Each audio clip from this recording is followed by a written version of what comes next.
we've had a bunch of technical difficulties. I think we're okay right now. So we'll go ahead and call the meeting to order.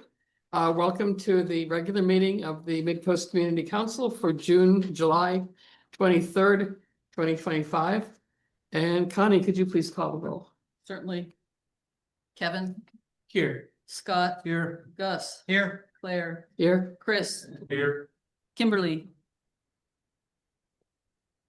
Kimberly, I'm here attending under the provisions of AB 2449, caregiving for my parents. And I think if you want me to have a voting capacity tonight, you have to vote to allow me to do that. okay. Connie here, and then, yeah, now we can make a motion. I'll make a motion for Kimberly to be allowed to vote. Second. It passes. Oh, yeah, we'll do it again. No, you have to. So I'll make a Kevin. Yeah, I got it. Straczynski, No, you got it. You're And first, Gus second, so I'll call the roll. Kevin? Present. Here. No, yes. Yes. You mean yes. Yes. Scott? Yes. Gus? Yes. Claire? Yes. Chris? Yes. Connie? Yes. Okay. Got that much done. Next item on the agenda is government body reports, and I believe Marisol is here. Do you want to go first, Marisol? Sure, thanks, Claire. Can you guys hear me? Oh, yeah. Okay. Good evening, everybody. Good to see you. I don't have any reports except the fact that I am supposed to mail out a letter to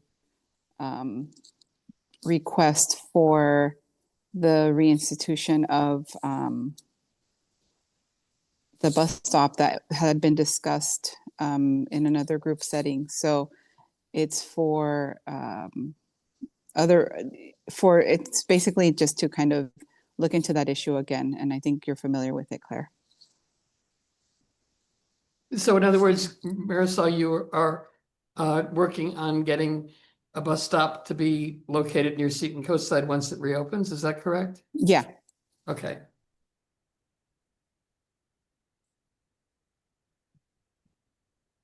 Was there anything else? No, I don't have anything else. Does anybody have any questions? Yeah, Marisol, I talked to Ray recently and we specifically talked about his office's efforts to find a alternative location for a preschool. And he said that, yeah, those efforts were definitely still ongoing, and I just asked him to, hopefully to ask you to update us on those efforts so that members of the community that are kind of invested in that issue could be apprised. Okay. Did you have any other questions that maybe you provided to him that I don't have or that I have not seen yet? Well, he was just assuring me that the efforts were ongoing, and I said that it would be helpful to the community to hear that in this. Okay, I will check with the supervisor and then see what information I have to offer. Okay, thanks. Thank you. Thank you. Thank you. Connie has a question. Marisol, can you hear me, Marisol? Yeah, go Yeah. for it, Connie. I also spoke with Ray, and he suggested that setting up a meeting to get a quick update on the middle mile broadband initiatives. And he suggested that you would help facilitate that meeting for some of us on the council to just get up to speed on, especially us newer members, on what's going on. So if you could just check in with him, I'd appreciate that. Okay, so this is intended only for the council members? So far, it's Yeah, it was- myself and Connie. And I think Kimberly was on that group as well, if she was interested. It looks like she dropped off. Oh, maybe. But anyway, it was just to get an update, Marisol. If you could just check in with him and maybe we could get something set up. Okay, I'll check in with Ray. Thank you, Connie. Thank you. Sorry, go ahead. Oh, sorry. Yeah, I'm going to be kind of stepping out for a little bit and then coming back. So I was just I wanted to let you know in case anybody has a question, if you don't mind recording it in the chat. That way I can look at the chat if I miss anything. Okay, do you want to take a question now or are you leaving now? No, continue with the question. I'm just saying in Okay. case I step out. Okay, Sid Young, do you have a question for Marisol or are you here? Recording in as progress. representative? Yes, I do.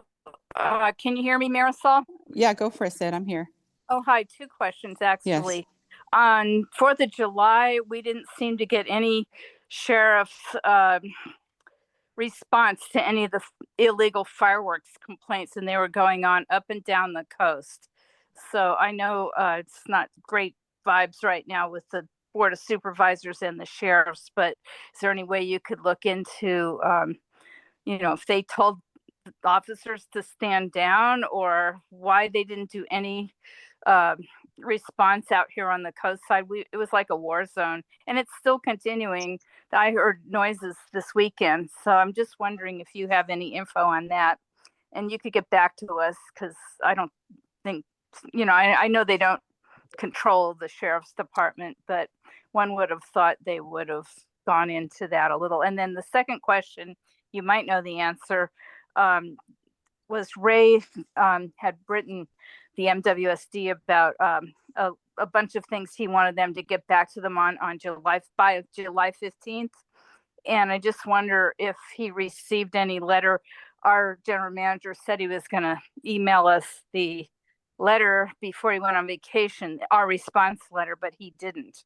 So I'm wondering if you know any more about it, what response was given to his letter. Sid, can you tell me, okay, let me go back to question one.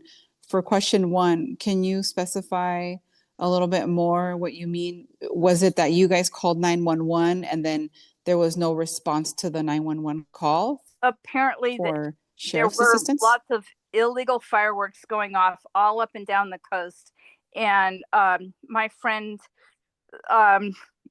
in Half Moon Bay found a whole bunch of mortars out in the middle of the intersection, and several people called the police. This is down in Half Moon Bay in Arletta Park, and the sheriffs went driving right past. They didn't stop her, and they never came to the thing. And my friend found some unexploded mortars on her street and ended up calling the fire department. So, but these people are sending them off in the back of Montero. They're all over the coast side. I mean, you have to kind of read next door to get all the different reports, but people are concerned because of their pets and everything and fire danger.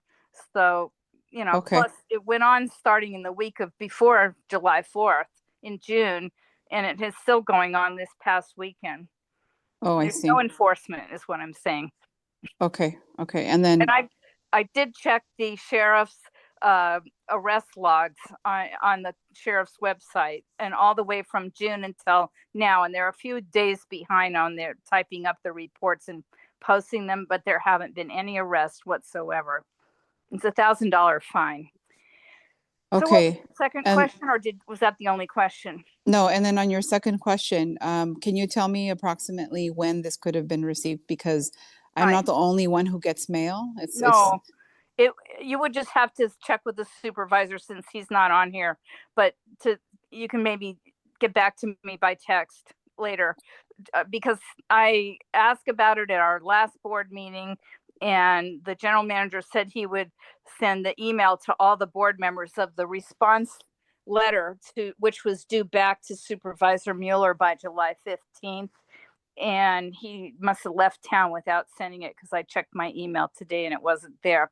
So I just want to make sure that Ray got a response from MWSD.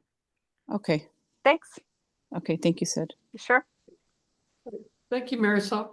Okay. Is there anybody else here? I don't see anybody from Half Moon Bay. Is there any other government body that has a report? The RCD is here. We have RCD? Yeah. Okay, go ahead. Thanks. Yeah, I wanted to, it's been a while since we've given you some updates, and we've got a number of things moving forward about fire mitigation and fuel load reduction and a few other things that I thought I would just give a brief update about. Let's see, some of these are, let me go to the top of the list. We convened the other day a technical advisory committee, actually last week, to review 107 wildfire resiliency and forest health projects that were submitted to the regional priority plan that's being developed for San Mateo, Santa Cruz, and Santa Clara counties. for the Santa Cruz Mountains region by the RCDs of San Mateo and Santa Cruz counties in partnership with the Santa Cruz Mountain Stewardship Network. Of the 107 projects that were submitted by fire safe councils, fire agencies, public land managers, land trusts, timber companies, and others that do forest stewardship, about 55 of those projects are in San Mateo County, including a number that are on the coast side from Pacifica to Half Moon Bay. And they include one that's been proposed for Pedro Point, focused on fuel reduction and eucalyptus removal. A fuel break on Highway 1, focused on the evacuation route between the tunnels and Pacifica. One on GGNRA lands at Rancho Corral de Tierra. One for the Caltrans right-of-way in Montera and Moss Beach. One along the western boundary of Quarry Park and other existing fuel breaks in Quarry Park. One along Highway 92 east of 35, between 35 and 280. And a few others, and also the current neighborhood chipping program. And then some specific project updates. So the chipper program, we've hosted neighborhood chipping events in the Midcoast in late May. Preceded by a lot of outreach, including a presentation here, posts to social media, Coastside Buzz, Nextdoor, etc., flyers mailed out. We maximize the service area for El Granada and Montera because of requests to make sure that to be related to the changing fire severity hazard map. But it's interesting that nonetheless, only 7 residents participated from El Granada and 4 from Moss Beach and 48 from Montera. And then another project update is the Highway 1 fuel break. Right now, we're supporting Caltrans to get this project submitted under the governor's emergency proclamation to suspend certain CEQA and Coastal Act requirements for urgent wildfire resilience projects. If it's approved, this project I mentioned before, that's from north of the tunnels to Pacifica city limits, would begin no later than October of 2026. And regarding the Caltrans right-of-way, we've had a lot of people express a lot of interest in this.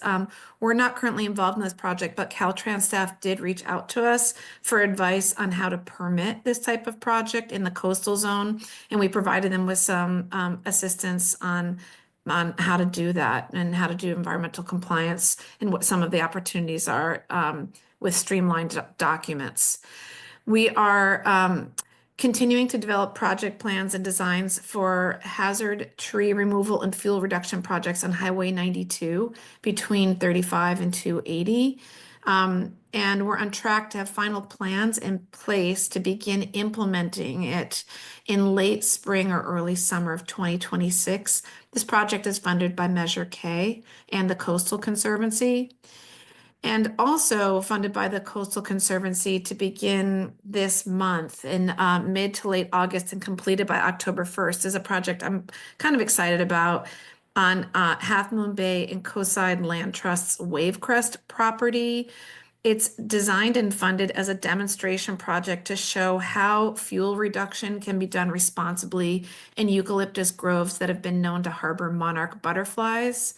And we work closely with the Xerces Society that protects invertebrates to develop a treatment plan to avoid impacts to overwintering monarchs while demonstrating effective fuel management near homes.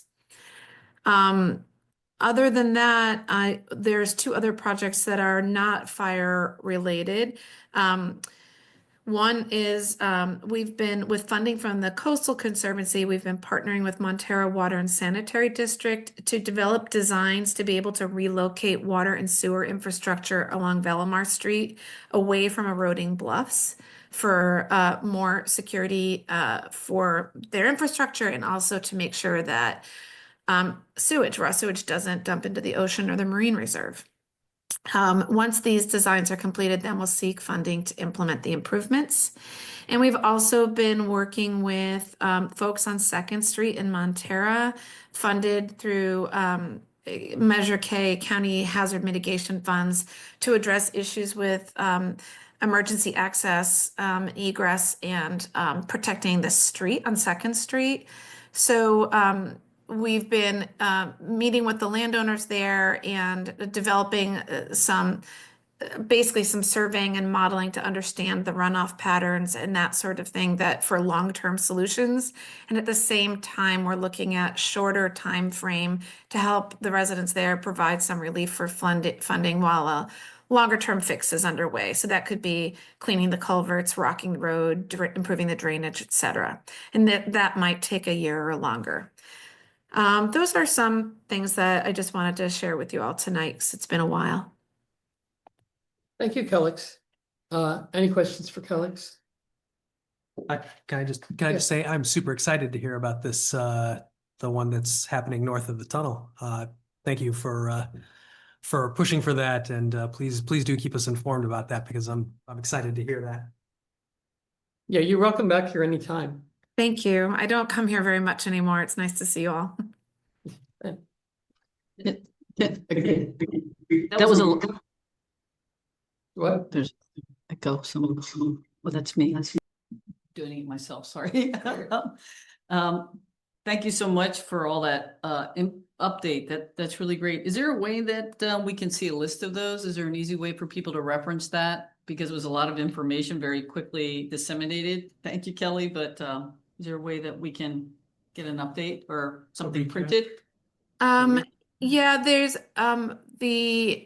most of those updates were regarding the regional priorities plan for forest health and wildfire resiliency, and that is in development right now. And as soon as that list exists, there's going to be website and materials available and that sort of thing so people can track it.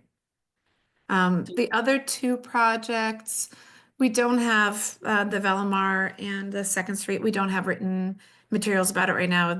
It's just that we're providing technical assistance and advancing something when there's, when there's a project. I'm sure we'll have written materials to be able to share. Thank you. No other government people, right? I'd like Are you gonna, you've got a letter, you've got a speaker slip, and you're gonna do a government thing too? Yeah. All right. I hadn't planned on this, but I've been asked by so many people whether that's a new sewer system going in on the Harbor District lands to the west of the highway or what it is. We have a sign going up, but those are the pipes that we will pump the sand through when we are dredging. And over the course of the project, it's going to be about a mile long. First, we're going to pump to the far west side of the harbor, where we are going to then transplant the eelgrass. So that's going to be coming fairly quickly. Then we will, when we start the other part of the rest of the dredging, we're going to move the pipe over to Surfers Beach, and we're going to be pumping the sand onto Surfers Beach, finally. This has been a project that's been a long time coming. We've had to deal with many different agencies. For instance, when we started doing the permitting for this, there was no eelgrass in the harbor. Now we have a patch of eelgrass, which must be protected and transplanted. That's added a fair dinkum of money to the whole project. The other is that we had an $800,000 grant through an agency of the state. The fellow in charge of it forgot to return an email in a timely fashion, and we lost the $800,000. So we are finally, we are starting this soon. Well, you can see the pipe up there. We're working on it now. I'm not quite sure when we'll get to pumping the sand. We're going to be closing the harbor at certain points in time. It will not interfere with the fishing or the party boats. And we're going to be closing the trail on occasions. Again, it will be closed for short amounts of time, reopened, and then if necessary, closed again.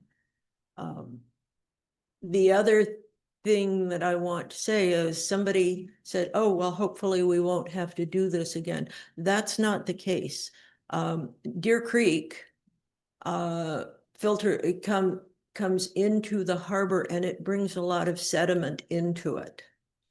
And we would like, as part of our project on the Burnham Strip, is to reroute that creek so we can get it so it will infiltrate more into the groundwater and protect the people with wells from saltwater intrusion. And we can then put the sediment and stuff that the Deer Creek brings down onto the beach, where it will help protect the beach and clean the harbor. One of the other things we are slowly working on, and it's going to be not in our lifetime, but we'd like to rebuild the breakwater so that it can be a self-cleaning harbor. Shock and amazement, the Romans still have harbors done in ancient times that are still functioning because they were engineered without computers by people who understood water flow. So that's sort of what's happening now, but we want to re-engineer the breakwater so that so the harbor can keep itself clean and we don't have to do all of this, and keep the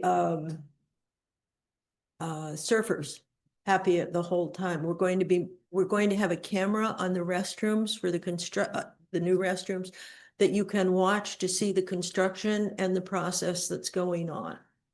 And we also will be putting out more newsletter, lots of posters and signage. So this is something that's, like I said, has been a long time coming, but persistence works. So thank you very much. Thank you, Catherine. We'll move on to public comment and announcements. I'm going to start with announcements, if you don't mind, because I forgot one at the beginning of the meeting, which is that the third item on the agenda about the coastal prairie maintenance has been postponed until next meeting, and I presume there's no objection to pulling that. Okay, good. Is there space in the next meeting to fit it? There will in? be. Okay. The other comment ties in, or the other announcement ties in with Kellix's presentation, and that's regarding the first flush program. For those of you who aren't familiar with it, the first big rain of the year, people from RCD go out and get samples of the water to see what's actually coming off the land and into the water flow. And if you're interested, contact RCD. Grace Allen is putting this group together. They say it's a lot of fun. You have to get up maybe in the middle of the night when it starts raining, but people enjoy it, and it's a public service. And the other announcement is, I think that's all I have.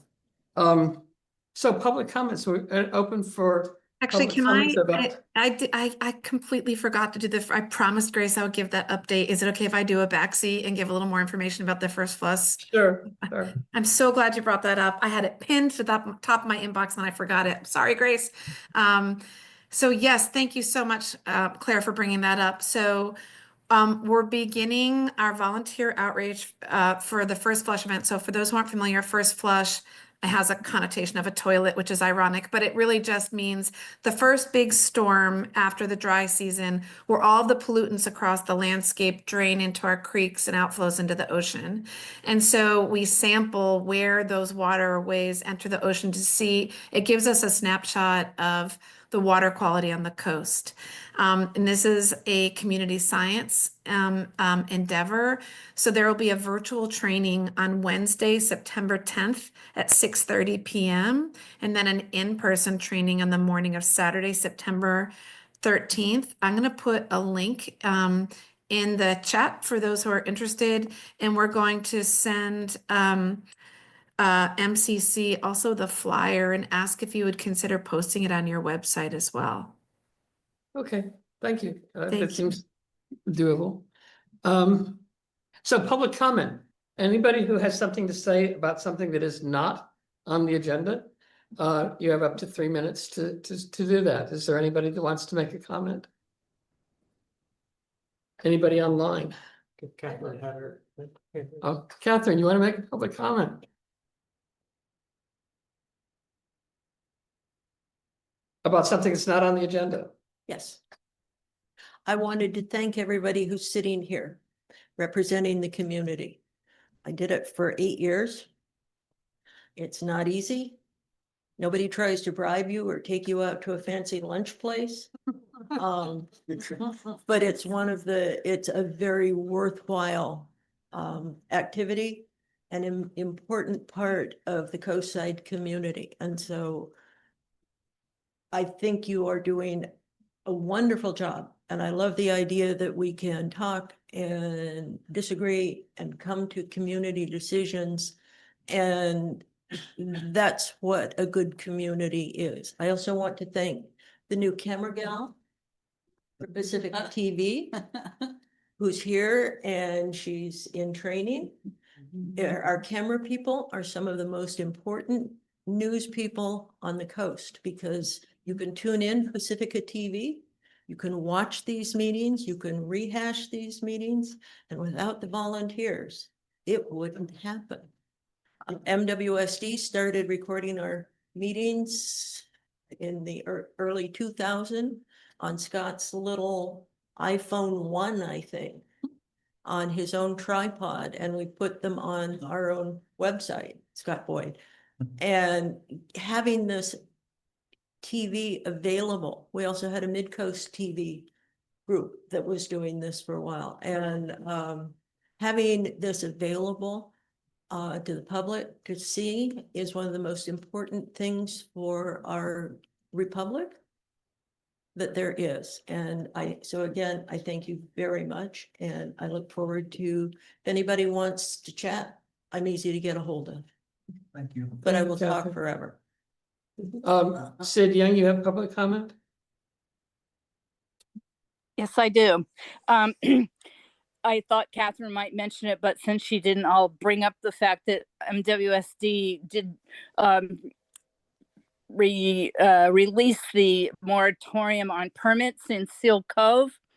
And also there's an opening on our board, preferably for Moss Beach Heights, that doesn't have a director in that district at the moment. But unfortunately, our wonderful director, Peter Decker, has resigned from the board, and they're taking applications now. Okay, that's it. Thank you. Okay, thank you. Any other public comment? Hearing none, we go on to the consent agenda, and I am not sure if we have 2 sets of minutes or 1 on the consent agenda. Do we? They weren't added. We have 2? They were not added to the, Neither of them?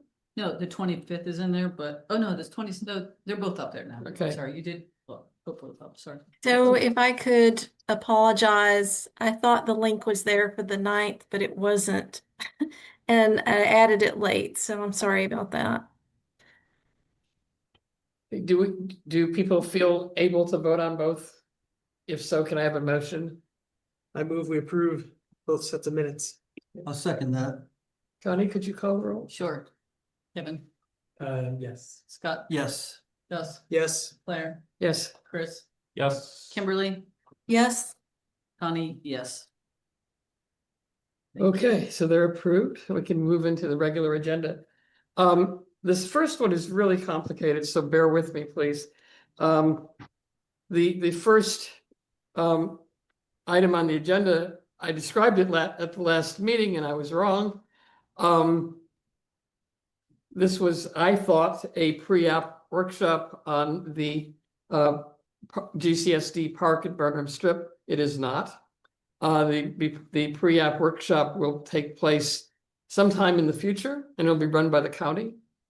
The County Planning Commission is asking us to make comments that are germane to the planning process, not to the park as a whole, but to the planning process, which basically includes the environmental impact, lighting, views, and community impacts standards.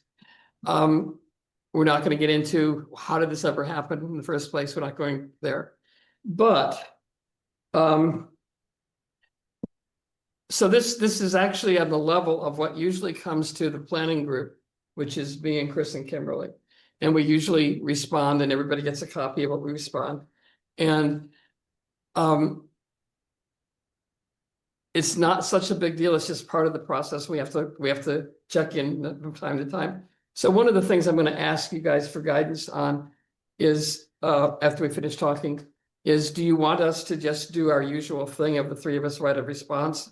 Or do you want us to write a formal letter and bring it back to the council for next time? Either way is fine. We do have a number of emails and letters on this topic. Although I'm not sure, they may all be on the, most of them are on the parking agenda item, which is the next one. I do have one letter here, which is very short, from Joy Allen, who says, having lived in El Granada for 50 years, my family and I fully support the park plan. Another park with recreational resources and restrooms are a big asset to the community as well as visitors. That's the letter. So we have with us tonight the contractor who designed the park, and he's going to give us a brief presentation on what the park consists of. And then we will open the floor for comments on those kind of specific things that I was saying that we need to pay attention to, that like the lighting and the environment and that kind of thing, from both us and the public. And then after that, you've all read the letter that GCSD sent us, I think, which was posted with our agenda materials. And they also included a letter that was written by the MCC on this topic about a year and a half ago.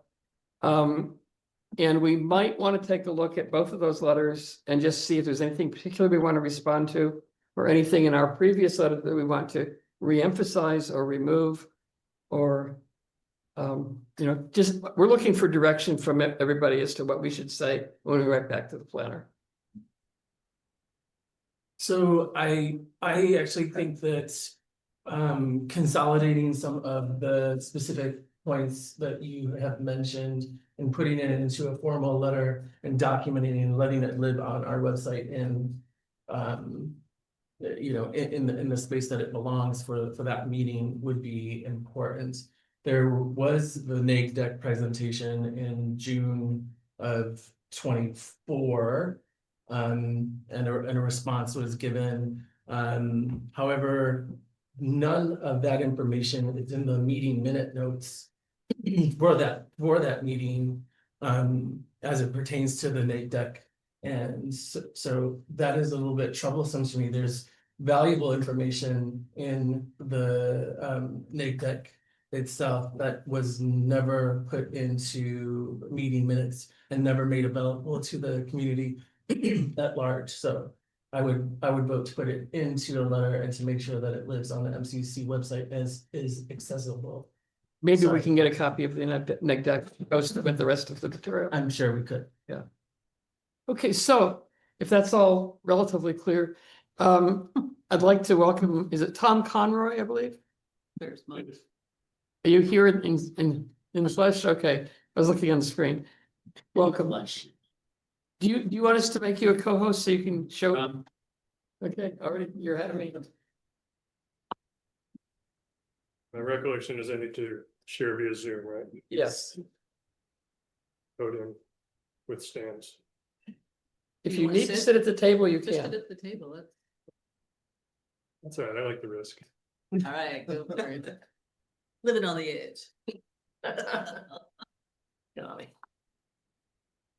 Okay. Cool. Okay. Thank you again. It's good to see many of you again. Some of you for the first time. My name is Tom Conroy. I'm a senior associate and partner with what used to be called Pucci Kankel Design Group. We are now KCRH, Kankel, Conroy, Rosenhill, Landscape Architecture.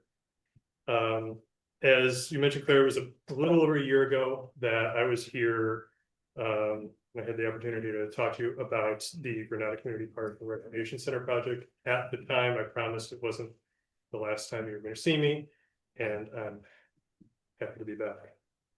Someone on Zoom is requesting that you speak around.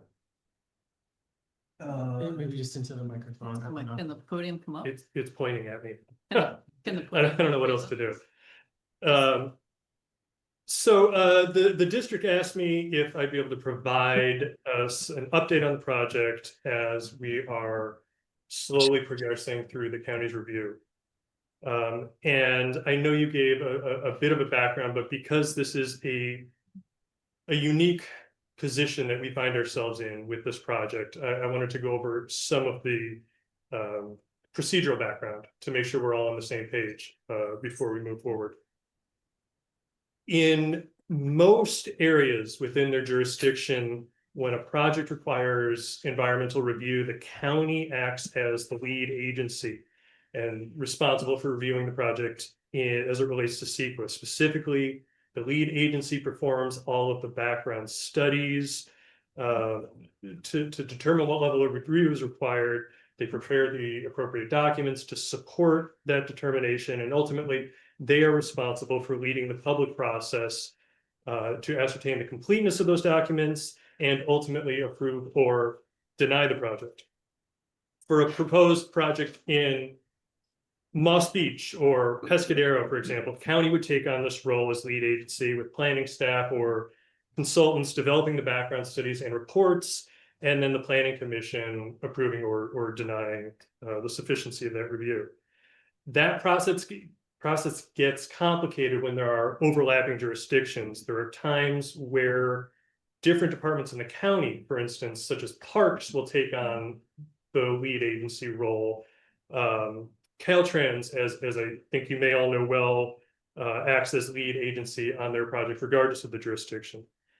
And in the case of the Granada Community Park and Recreation Center project, as encouraged by the county, the district acted as the lead agency, developing and ultimately approving at their meeting in March of this year the environmental documents that you reviewed and provided comment on last summer. In this arrangement, the county is considered the responsible agency, and they must affirmatively find that they concur with the environmental documents and many of the other aspects of the review as part of the coastal development permit application, which will, for our project, ultimately be determined by the Planning Commission at some point in the future. Now, if that's not complicated enough, the county is insisting that the district go through their major development pre-application process, which is why you received the original request for comment from planning staff and ultimately why I'm here tonight. The county requires that certain large projects undergo the pre-application process to foster early public involvement and input on proposed development. County staff has acknowledged that the nearly 70 public meetings, events, workshops, and surveys that the district has held over the last 6 or more years, 7 years at this point, indicates a clear good faith effort to engage its residents in the design process. Furthermore, they acknowledge the awkwardness of asking partner agencies and regulatory bodies and members of the public to provide input on the project a year after the environmental documents were originally circulated to these same agencies and regulatory bodies. Yet here we are nonetheless. The culmination, if not the entire purpose of this pre-application process, is an open public community workshop to be moderated by county staff, where the district can present the project to interested members of the public, community organizations, regulatory or public agencies, and even members of the Planning Commission or Board of Supervisors if they choose. In many ways, this workshop functions like a scoping meeting would for an EIR under CEQA. As a courtesy in advance of this workshop, county staff sent the preliminary plans directly to many of these stakeholders and partners, such as yourself, but also groups like Coastal, CDFW, the regulatory agencies, the City of Half Moon Bay, and departments within the county for comment understanding that attendance at the public workshop, which is still to be scheduled, may not be feasible or practical. And I would note that your council is the only other agency who is receiving a direct presentation during this process. Everything else will be held at the community workshop. When the public workshop is complete, county staff will provide the district and any interested member of the public a full record of all comments, questions, and suggestions posed during the workshop or otherwise received during the pre-application process. And to be clear, this is not to imply or require that all comments or suggestions are to be resolved to the person or the agency who has posed them. Rather, it is specifically intended to ensure a full record of public participation in the project review. If all this seems awkward and possibly duplicative, and you feel like you're being asked to provide comments again on a project which has not changed since you provided comments last year, you're exactly right. That said, we acknowledge there are new members on your council who may want to get their input on the record. As a body, your opinion and feedback may have changed in the last year. And as the district has consistently maintained since this project kicked off in late 2017, all input helps shape this project. As I mentioned last time I was here, once the district formally submits for the coastal development permit, we will return again to the MCC for input on that application. There is still much more work to be done before we get to that point. Additional studies on parking and traffic, aquatic and biological resources, and the regulatory permit process are either in progress or will commence soon, just to name a few. I promise there will be much more to discuss as we move through the process. I'm happy to pause there if there's any questions on process. Otherwise, I could jump into a brief overview of the project. I just want to acknowledge your comments about the 70 different events. I think that you mentioned new council members. Like, we're all still community members and have been fairly engaged. I feel like I followed this project fairly consistently for the last 10 years and have been to numerous events and have had numerous events to offer public comment. So I'm always confused by the feedback that we get here on the council that members of the community don't feel like they've had an opportunity to get their voice heard or to provide comments. I think the enumeration of actually what has happened and what has been provided to this community is clear. And I think there's probably more new community members that have come in that are like, you know, what the heck is going on? But you really just have to like lift your head up to get the information. It has been out there, and I would just like to commend yourself and the GCSD for making those opportunities available consistently. Even now, I think there's an ad hoc committee that's looking into childcare. So I think good job. Agreed. One of your members has their hand up, I'm assuming. Kimberly did. Kimberly does. Oh, Kimberly, did you? on Zoom. Yeah, I had a question. Sorry, I'm a council member on Zoom tonight. Tom, so what I'm troubled by is that through the first part of this process over the last few years, it's been very focused on the local community of El Granada. And this park will also impact the rest of the Midcoast unincorporated areas, yet there wasn't really any targeted outreach. And with these next steps, is that targeted outreach going to happen to a wider audience as opposed to just El Granada residents?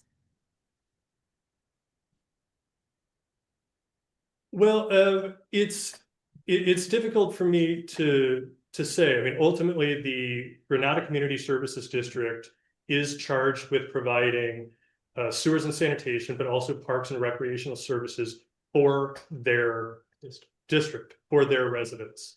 And as a district, no district or municipality is an island. And we are, happy at the district's direction to share the project with others. I mean, we were here to present to you as part of the environmental review process last year. But ultimately, it's a public process throughout. While the specific surveys that were developed in 2015, 2019, and 2020 were sent directly to district residents, our community or our on-site workshop in 2018 was open to all members of the public, and we had public input on the original conceptual plans there from anybody and everybody who were walking by. And in 2020, in June of 2020, after we presented the preliminary plan to the district, a large sign was put, and it's still there now, at the foot of Avenue Portola. And it was an open call for comment. There was a QR code, there was an email address that was specifically soliciting input. There was no El Granada resident only filter. And all comments that were received through that process were recorded without prejudice as far as their origin. Okay, thank you.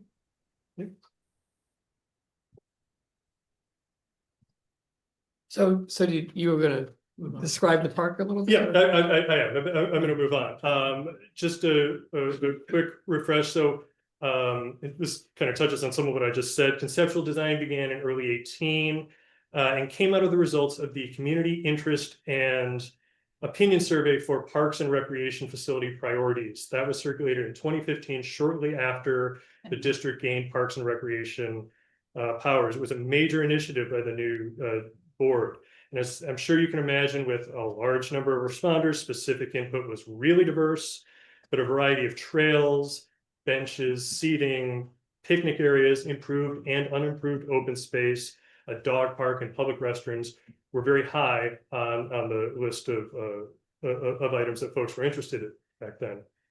Our office presented initial conceptual plans in response to the preliminary feedback in June of 2018 with a variety of design forms, shapes, and intensities of use. And these plans were the plans that we shared at the community event in late June or early July of 2018. I don't remember exactly when now.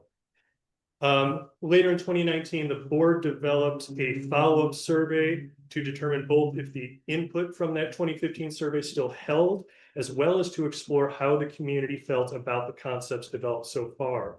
That was circulated to all district residents. Among the items that were in that 2019 survey was gauging the community's temperature on a small community recreation center.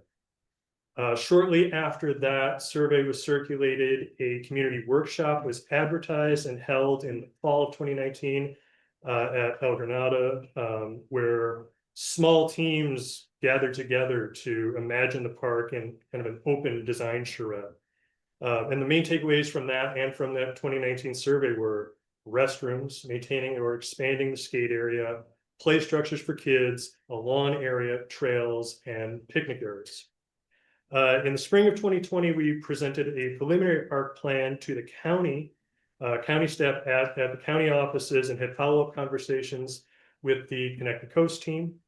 All of the above input and survey results, comments received at these various community events, and our discussions with the county led us to develop a preliminary park plan, which was presented to the board in June of 2020, which began another round of community feedback. The large sign was posted on site, a mailer was sent to all district households requesting input on the park, and 2 separate meetings were held at that time with Caltrans. Similar feedback again was received during this outreach: restrooms, active play areas, passive and active open spaces, a dog park, and multi-use trails. Our office then updated the park plan in October of 2020 and followed up with minor updates to the board in 2021, 22, and 23, when the board approved the plan to move forward with the environmental documents that you reviewed last summer. Can I ask quickly?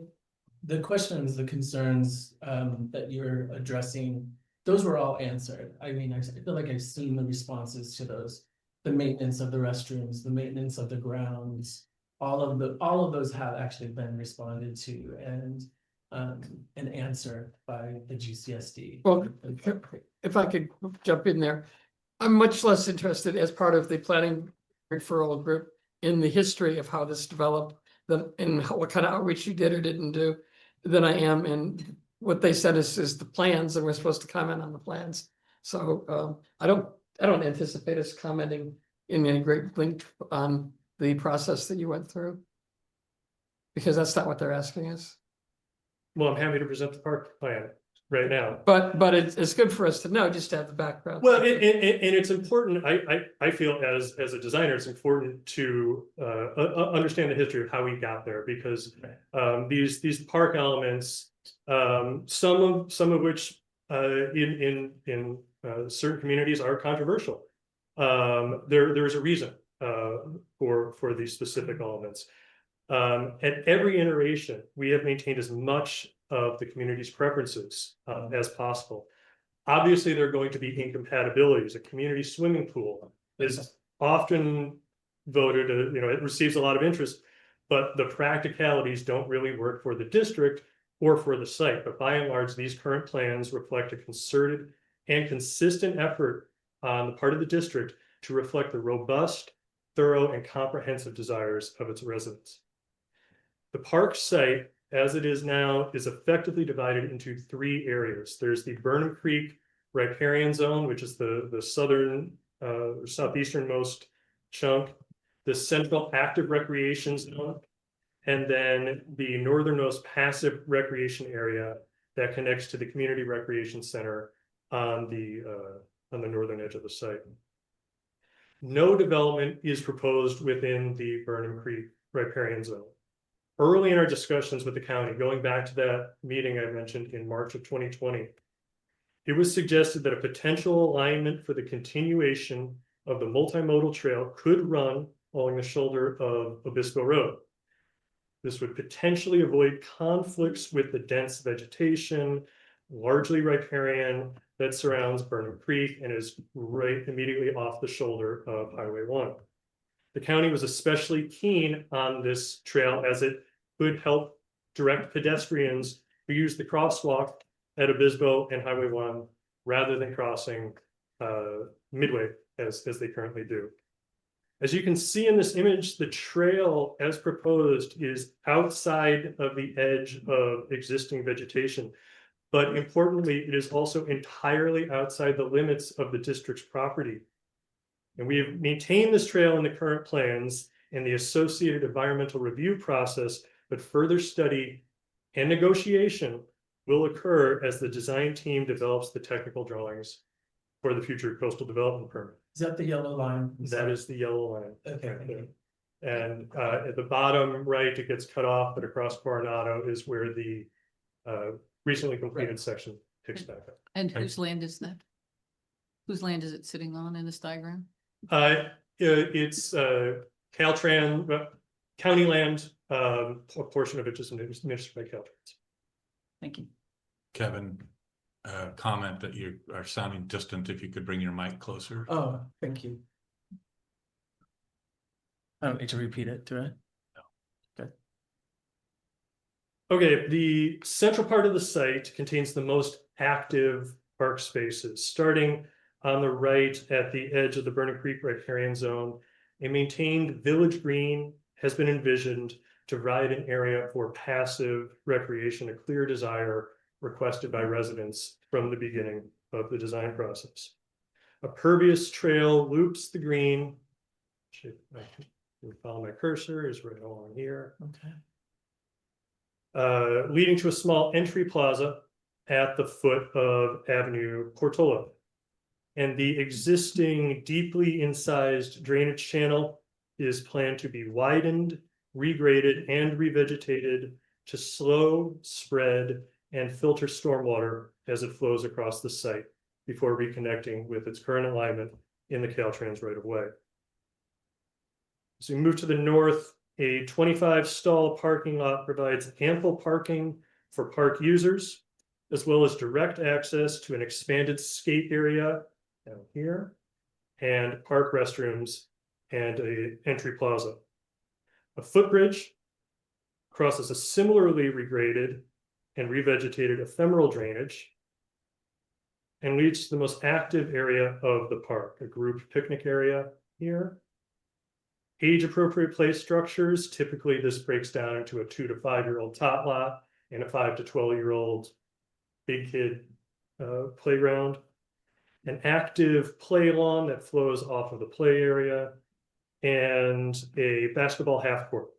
All of this is consolidated here in the central portion of the site, the area that's closest to the booming downtown metropolis of El Granada, but away from the most residential areas.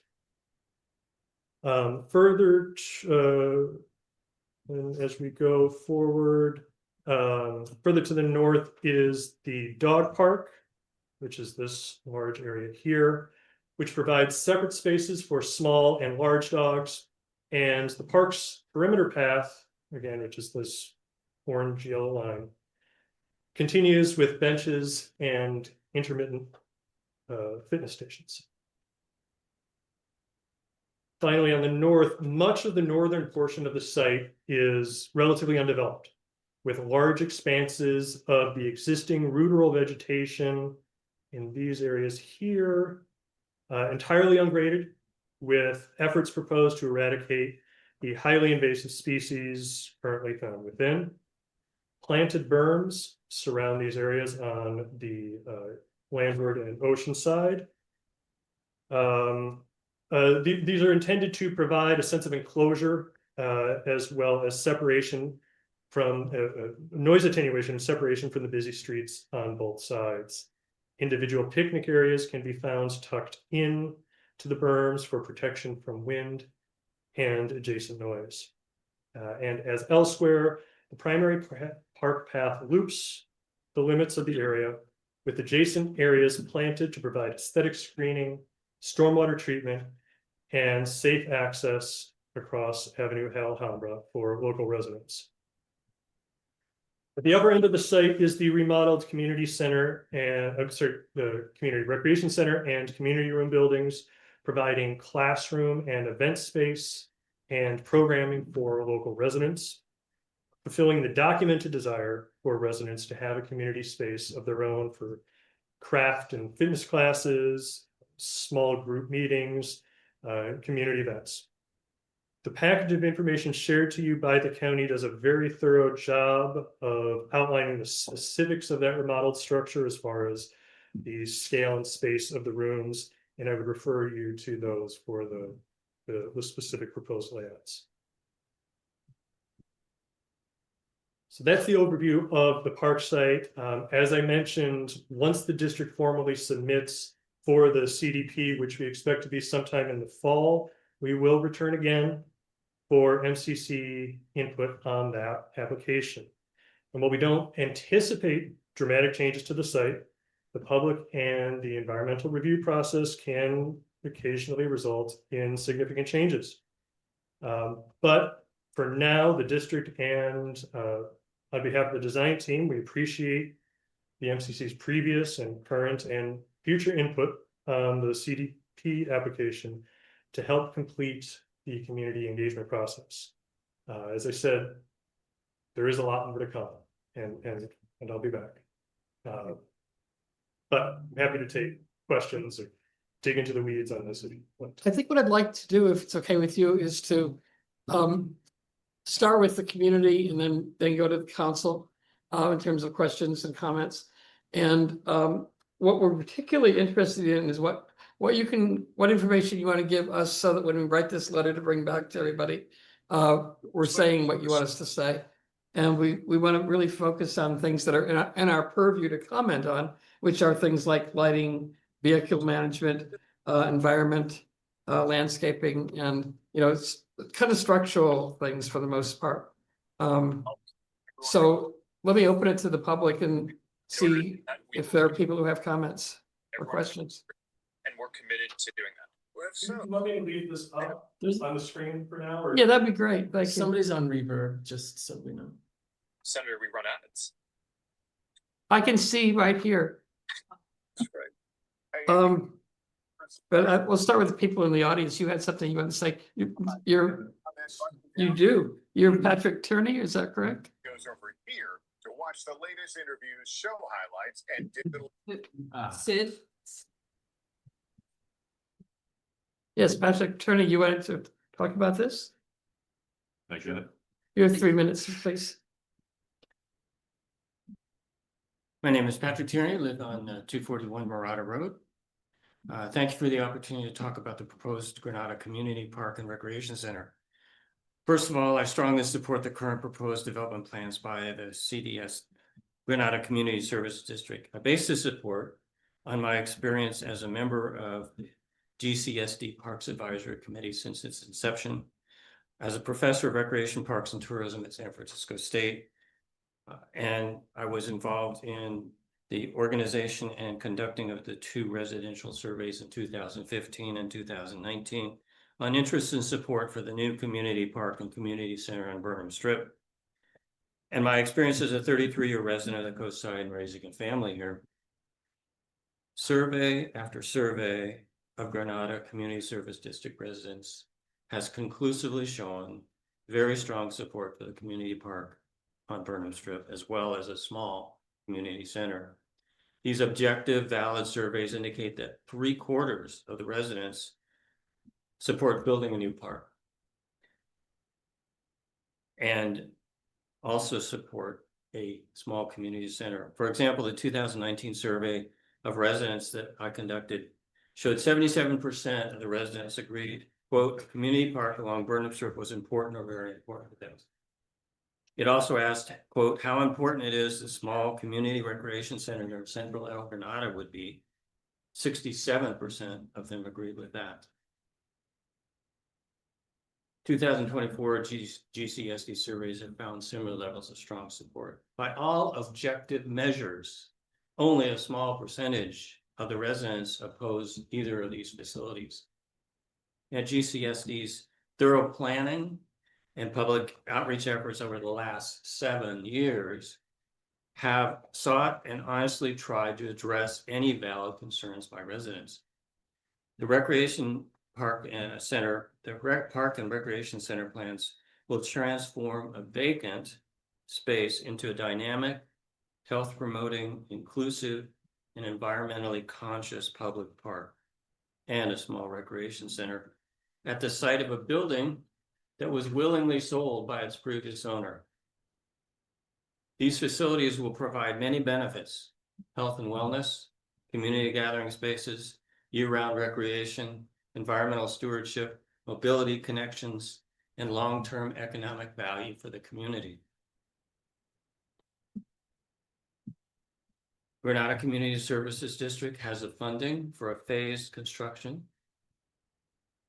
Therefore, I strongly urge MCC to support the district's efforts in any way you can to develop the proposed park and community center.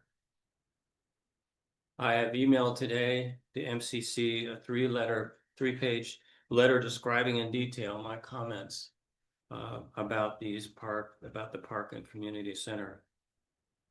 It should be noted that any commercial use or large event will require in the park, or in the community center, a permit with stipulations for making the activity compatible with the neighbors. Finally, I don't believe that parking should hold up the park approval process. We have alternatives. One of the agencies involved, a representative, is here today. We can come up with at least a start for replacing some of the potential Caltrans removal of parking spaces.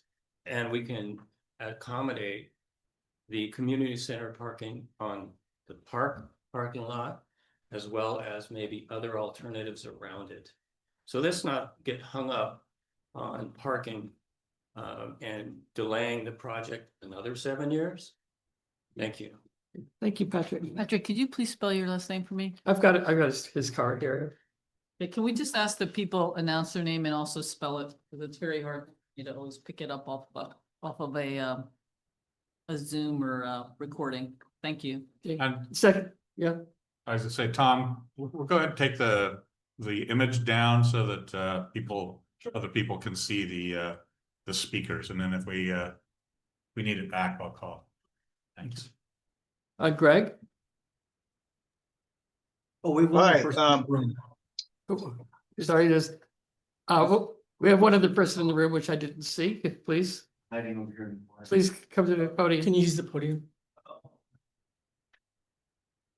And if you could say your name, please, spell it. Matt Allen, Allen. double T A L L E N, Thank you, Matt. 51-year resident of Granada. During your presentation, I just had a quick question about high hook berms on the north end.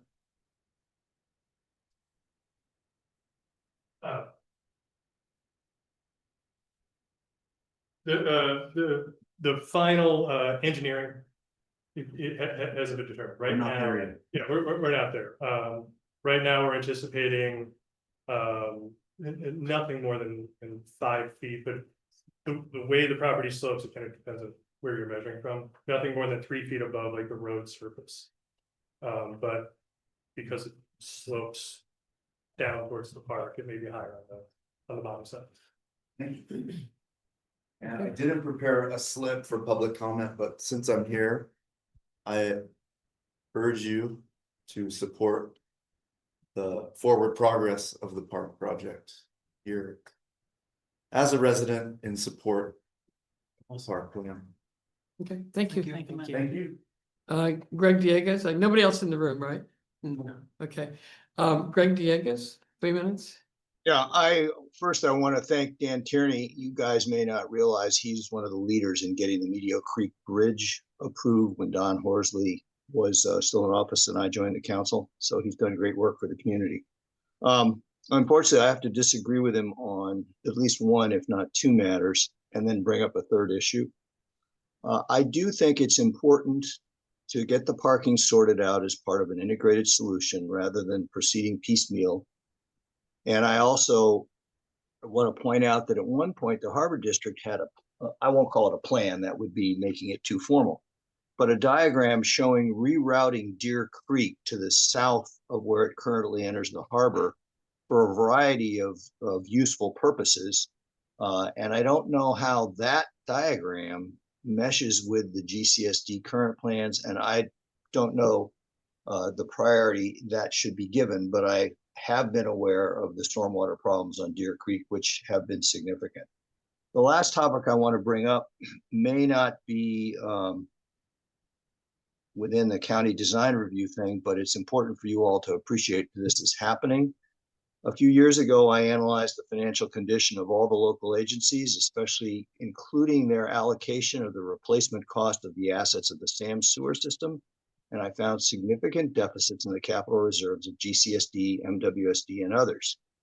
And now we have coming up a lawsuit, which many of you are aware of, between Half Moon Bay and the 2 agencies who also share the ownership of SAM.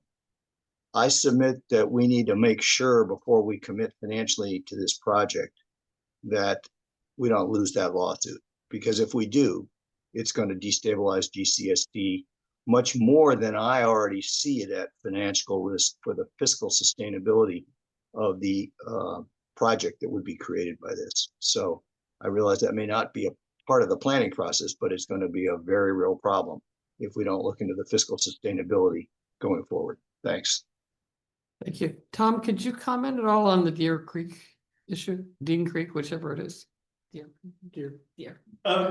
Only to the extent that maybe a year ago or 6 months ago, somebody forwarded me a diagram at a really big scale showing a blue line going from Deer Creek on the north end of the strip towards the ocean. There have been no discussions at a design level that I've been a part of that involved routing Deer Creek across the district's property. Okay, so if that's gonna be addressed, it'll be addressed later. I guess, okay, thank you. Kimberly, we'll come back to you. Dan? 3 minutes. Dan Haggerty? Yes, can you hear me? Mm-hmm. Okay, Dan Haggerty, Haggerty. I just wanted to say quickly, I was an early advocate for Measure G, which actually put GCSD in place, given the park's powers. I've always been a broad supporter of the general idea of the park. I've always said that the park should be kept as open as possible, and absolutely do not remove the existing informal parking lot, which is needed for access to Surfers Beach. There's arguments of the reduction. There's certainly a relocation, but there's a lot of arguments about how many cars can park there today. And it's clear to me that the more parking can be fit in the informal parking lot as it exists today than the proposed. Landscape. I want to say that I believe that there's going to be a challenge over the years with essentially weeding. You've got the gophers, you have the birds, you got the wind. The existing seeds in the community will eventually get in there, and they're just gonna it's gonna be a challenge. And so one of the reasons why I felt it should be kept as open and as wild and natural as possible, and less alteration. Concerned with some of the berms heights blocking the ability to see the blue water, but mainly the parking issue, and also it hasn't been talked about a whole lot, but I guess there's a trail proposed on Obispo Road all the way to Coronado, which essentially looks to me like it's going to just remove all of the parking on that. Maybe a little bit on the close to Coronado, there might be 7 parking spaces, 6, I don't know, saved, but all of the side of Obispo Road that's currently used for parking will be lost, and so I have a concern with that. I think that there could be a combination of a trail, an informal trail path, and parking could be figured out. Yeah, I've been part of all the planning, many of the meetings, and I've always spoken out. Concerned, but many of my concerns have not been really acknowledged or taken in. I know I'm just one voice in the community. Dan, but, can you wrap it up? Your time is up. Yeah, so that's it. My biggest concern is the relocation and reduction of the parking situation. I think that's will be unacceptable to the broad community and the visitors, because we have to have access to the beach. Thank you. Thank you. Next is Steve Terry, and then we'll turn to the council after that. Steve, please go ahead. Yeah, hey, thank you, Claire and MCC. So it's kind of tagging on or complementing a little bit Greg's comments and Dan's comments. And I mean, the parking, I'm very supportive of the park. I like the idea, and I'm not trying to go against that, but I think parking is kind of the elephant in the room. I think this discussion wanted to be about planning mostly, but so let me try to keep it in that context if possible. And that is like, the next agenda item is really going to bring this back right up again. And GCSD is part of that discussion in the next item, really. And the idea is to bring the community together to sort of figure this out collectively with the community, with everybody involved. So my question really for GCSD is, if you're asked to be involved and participate in this discussion and planning, to what extent will you be able to sort of participate and give and take with what the community needs as far as parking is concerned? And maybe to take one example, let's say Caltrans would want to give up some of its right of way between GCSD Park, Burnham Strip Park, and Highway 1. And there's a strip there, and let's say Caltrans is willing to put some sort of parking in that little strip, but then access would need to be through the GCSD park. Would that be something that could be planned for and accommodated in future discussions? So that's an example of my bigger question, which is GCSD going to be willing and able and proactive to participate in these hopefully upcoming broader discussions with the community? Thank you. Thanks, Steve. I had said that we would go to the council after Steve. Nancy Marsh has her hand up. Since she's on the GCSD, we'll go ahead and take Nancy's comment and then we'll go to the council. Please go ahead, Nancy. Hi, Claire. Thank you. I'll leave my video. Well, I can turn the video on. I just wanted to actually address Steve Terry's point. Because when I was president of GCSD last year, we did actually engage both with the Coastside Commission's review process from Caltrans. When I was alerted that Caltrans's view, according to, I think it was Catherine Slater-Carter who gave me a heads up, was that since GCSD was building a parking lot, that would take care of parking that would be pushed off the highway. We quickly wrote an objection to that and provided the survey data that we had that the residents clearly, they actually wanted the same amount of parking, not more, not less, from our surveys. And this general sentiment was that they didn't want any more traffic in the neighborhood than is already in the neighborhood.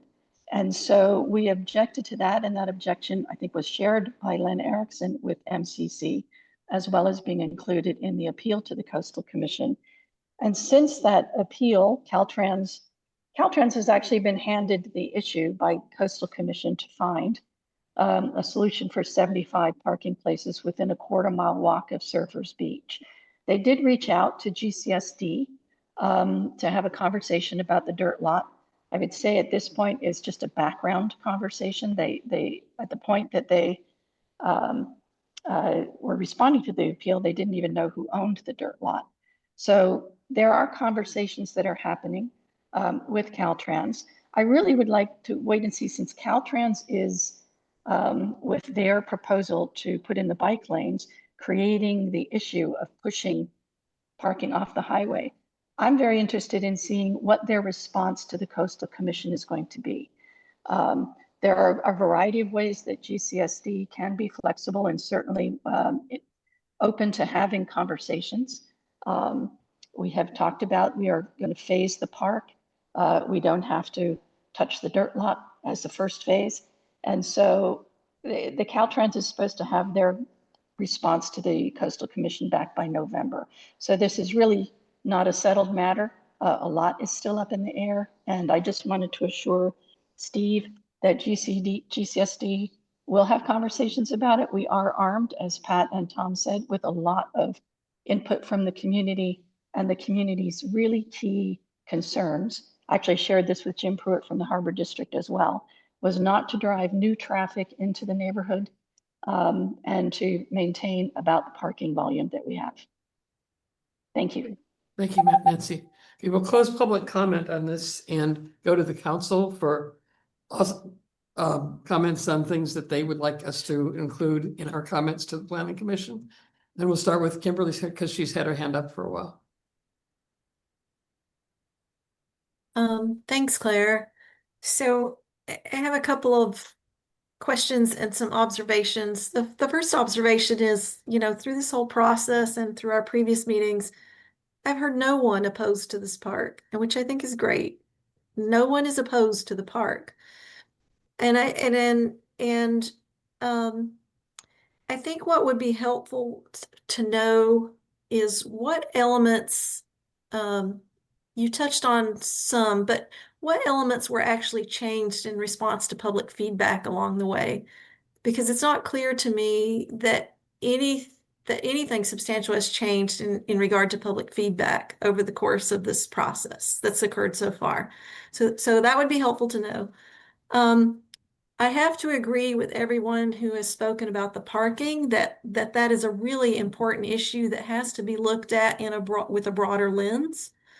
I think there's no way you can avoid that, and that dirt lot that's there now actually functions in such a way that it doesn't bring extra vehicles into the neighborhood. And when you eliminate that, I think it's going to do the opposite. So it would be a benefit to think about how you can work with Caltrans, how the whole community and all the agencies can work together to figure out a more holistic approach to this parking issue. And then there's one other thing I want to throw out here, because it's occurred to me and someone else mentioned it to me recently. Is there a possibility that all the stakeholders could put their heads together and think about, maybe the county or a land trust could acquire the northern part of the strip and add that to the park so that the entire strip is part of open space and park? And then we have sort of a more holistic approach to the parking, and we don't have the threat of turning part of the strip into a wasteland. So that's kind of, would that be of interest to acquire that land and add it as part of the park as opposed to turning it into a paved lot? Well, we can include that if we choose to in our letter. I would like that included in the letter, but I think it would be interesting to hear sort of Tom, do you want to comment on that? I don't think it's my place to comment on the specific mechanisms of getting all the stakeholders together. I think that's really a district decision. And we're happy to participate in that process to whatever extent we are invited or requested them.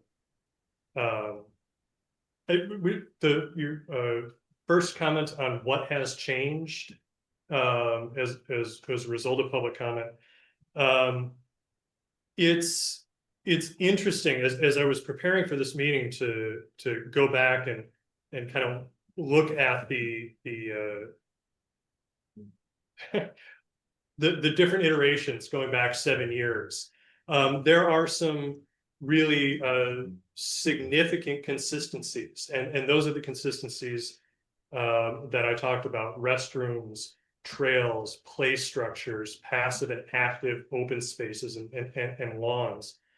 Some of the feedback that specifically shaped the design of the park, that community feedback that shaped the design, came in discussions on the intensity of use. Some of our initial concepts had a much more developed park with large expanses of lawn. Think Marina Green level of development, with much more architectural approach to pathways and plazas.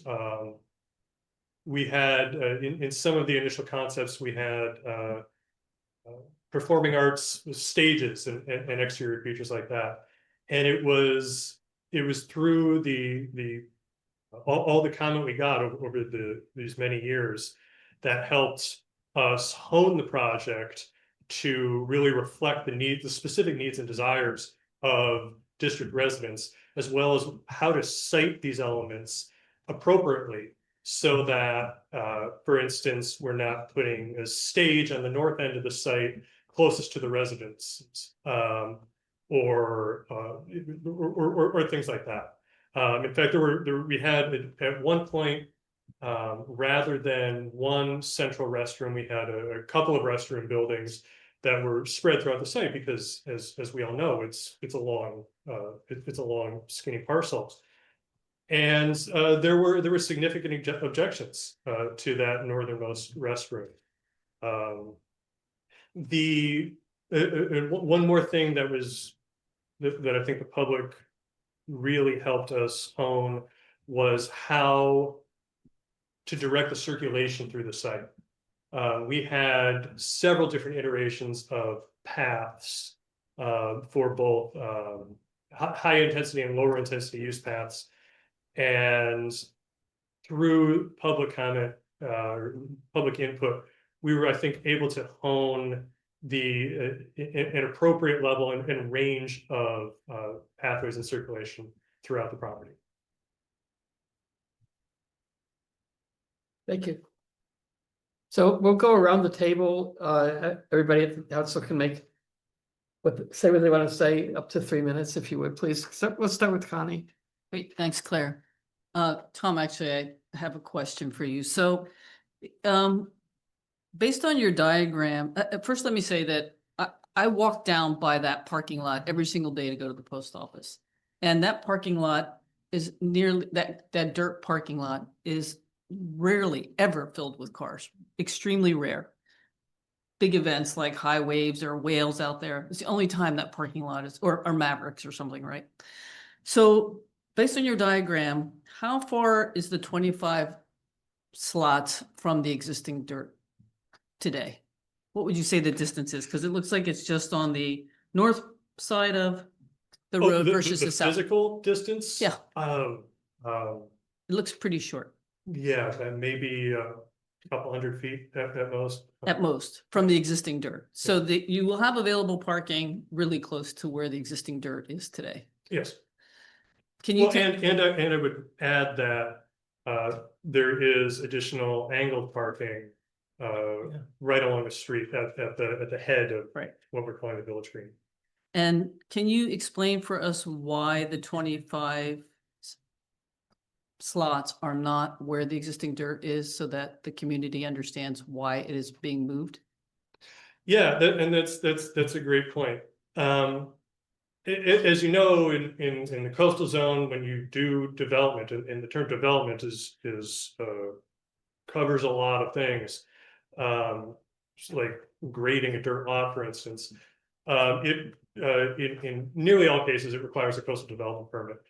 For a coastal development permit to be granted, the activity needs to conform to the environment of the zoning and planning codes, but also the environmental considerations. Right now, you can park your car and have the front of the car kiss the edge of some of the arroyo willows that line the creek on or the Burnham riparian corridor on the other side. To develop a formal parking lot there, we would have to adhere to the county's riparian setbacks, which is 30 feet from the limits of riparian vegetation. And what that would do would effectively squeeze the parking lot or the space available for a formal parking lot it's hard to gauge precisely, somewhere in the range of 35 to 40 cars. And today, based on your diagram, how many will be in the? I mean, if you really cram it in there, right up to the edge of the coastal zone, or up to the riparian zone, if you go back a couple of years, I think it's the September 2020 Google Earth image from that. And there was a hot day in September. I think you can count 67 vehicles within the limits of the district's property. And then with the offset, it was over 75 with those angled parking. Outside of we didn't count what was outside of the district's property and that, but it's somewhere 65, 70, somewhere in that where it's crammed in there. Okay, thank you. That's my questions. I see that, nothing, I have nothing. Just one question, which is to what extent is the sheriff's department involved in this planning process? I'm just thinking in terms of like, if we're gonna be bringing a ton of people to a place that currently nobody is really ever in, like just from a patrolling and public safety standpoint, how are they involved? Like what happens if all the RVs that they're starting to kick out of San Francisco now start coming down here and somebody gets the idea of parking in that lot? Like what are we gonna do about that? Is the sheriff's department involved in that?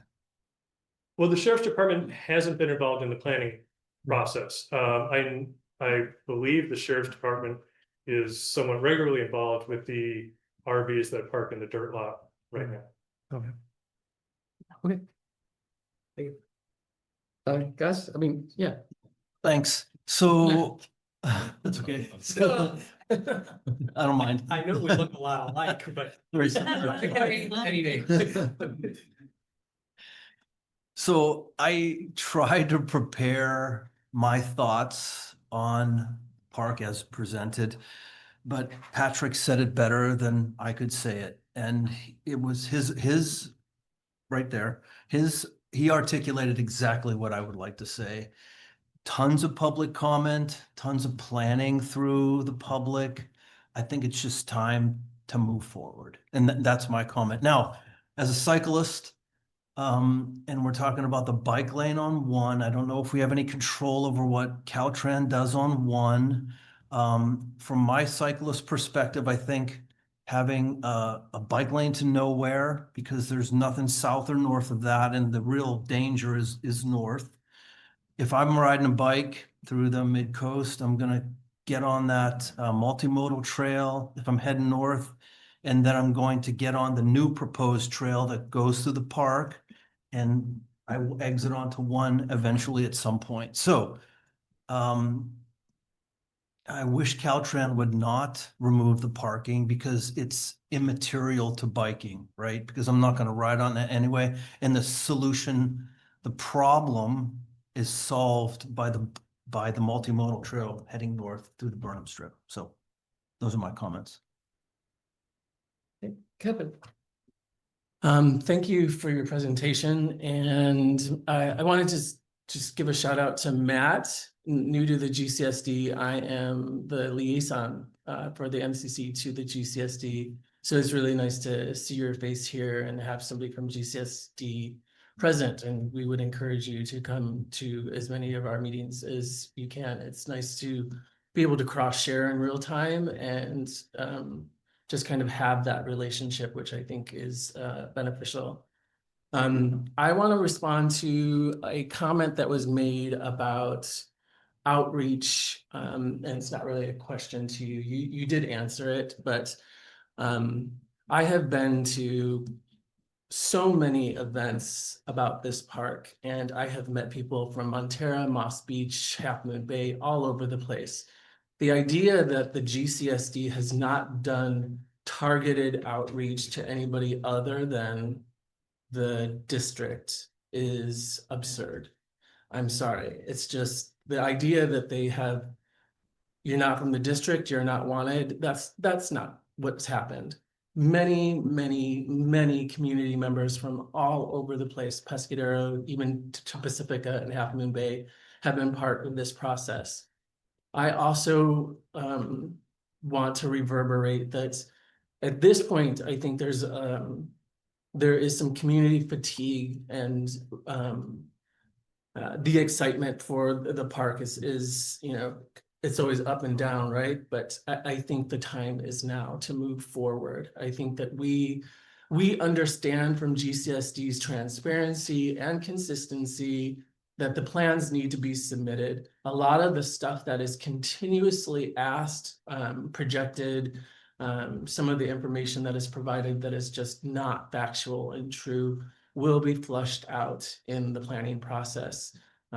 Everything from, it's going to become a wedding venue to, they don't have enough money to take care of the toilets. It's absurd to me. And I hope that in echoing your sentiment, we look at the equity that this center will create for our community, the entire community, from Pescadero to Half Moon Bay and even to San Francisco. We have people come through for the Pumpkin Festival, and I think that I envision that space. I see, activities for seniors. I see, floating galleries for local artists. I see so much potential in that space and have followed it closely. So thank you to the GCSD for your persistence, your transparency, and continuing to welcome public comments and input in this process. Thank you. Thank you, Tom, for coming and presenting it to us again. I hope you're not getting too bored by it. It's helpful. It's just 7 years. Yeah, maybe a few more. You got a little but- more gray hair, But so we'll go ahead and stop this now. The planning group will put together a letter to the planner and we'll bring it back to the council for the next meeting. Okay. And we'll move on to the next agenda item, which Kimberly is going to run, but you're in North Carolina. And if you need any help, let us know. I'm going to do a little bit of an introduction because I got a whole bunch of stuff here. We got 3 emails, a letter and a speaker slip here. And the two emails from Steve Terry and from Greg Diegues are suggestions on technical parts of the letter about how to word it a little bit better. And we can get to that if Kimberly, you want to look at the letter itself. We got a 3-page letter from Catherine Slater Carter, which is too long to read in our time frame, but it basically says that the harbor has done lots and lots of outreach and has told us everything we'd ever want to know. But that if we would like to nominate someone to be a liaison to the harbor district so that we would have more direct communication, we're welcome to do so. And I think that's a great idea. We'll take that up later. So Kimberly, shall I turn it over to you? Sure. Did you want the letter on screen? Does anybody want the letter on screen? Do you? It's up to you. Well, I guess my thinking for this item was that, based on what we talked about last week, we would proceed this week with just looking at the elements in the letter and taking comment on, what's missing, what could be, what might be changed, and go from there and then approve a final, I guess, a final So you version. would like the letter on the screen then, it sounds like. Yeah. Can we I'm do that? happy to try and put it up there. Is she a? I can. I think Connie says she can share it. Okay, that would be great. It would be a little easier. You have to send them request. I just sent a request. This is the letter that was reflecting what we talked about last week or last time we met about the parking issues. And it reflects what people were saying was about there being many agencies and groups involved in this issue. And we're trying to make an effort to bring all those groups together. One thing I would add is that I did speak with the Coastal Commission person this week. And she indicated, well, I let her know that this letter would be coming. And just wanted to gauge, what their knowledge of the local feeling on these things was. And it turns out that she really didn't have a good sense of what local sentiment was on the parking issue. And so I think this letter is really important in that regard for the Coastal Commission. I think if I can jump in, I think it's important for all of there's like 10 people where this letter is addressed to. And it's important for all of them to know that there is a problem here because a lot of them do not know. So go ahead. I guess the first question then is to start with who the stakeholders are and who we're sending the letter to. I included a long list.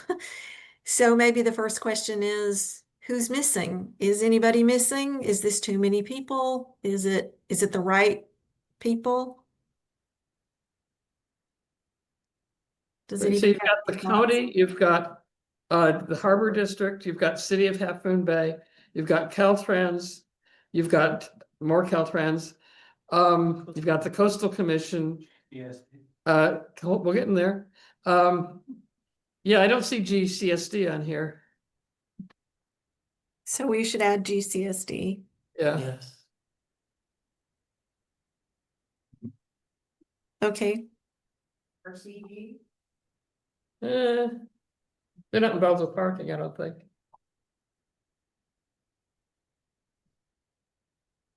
Okay, so if there's no other comment on who the letter should go to, The then I guess, suggestion, quick suggestion, Committee for Green Foothills, maybe, I'm not sure. is that, maybe that's someone we should share it with, but it shouldn't be addressed to? They have no. I agree with Keep it that. to those jurisdictions. Okay.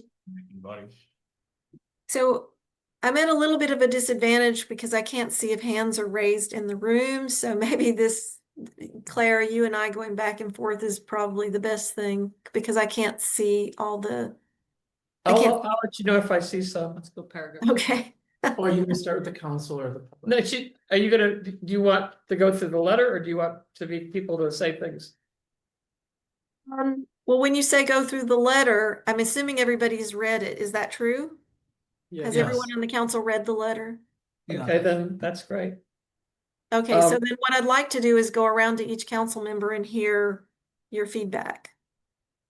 Do you want to do the council first or the public first? Share this. Are there hands raised for the public? We have a speaker slip from Catherine Slater Carter wanting to speak on it. Sure, let's do that first then. Catherine, would you like to go first? Yes. 3 minutes, please. With your permission, I'd like to add some history to this. 3 minutes. Okay.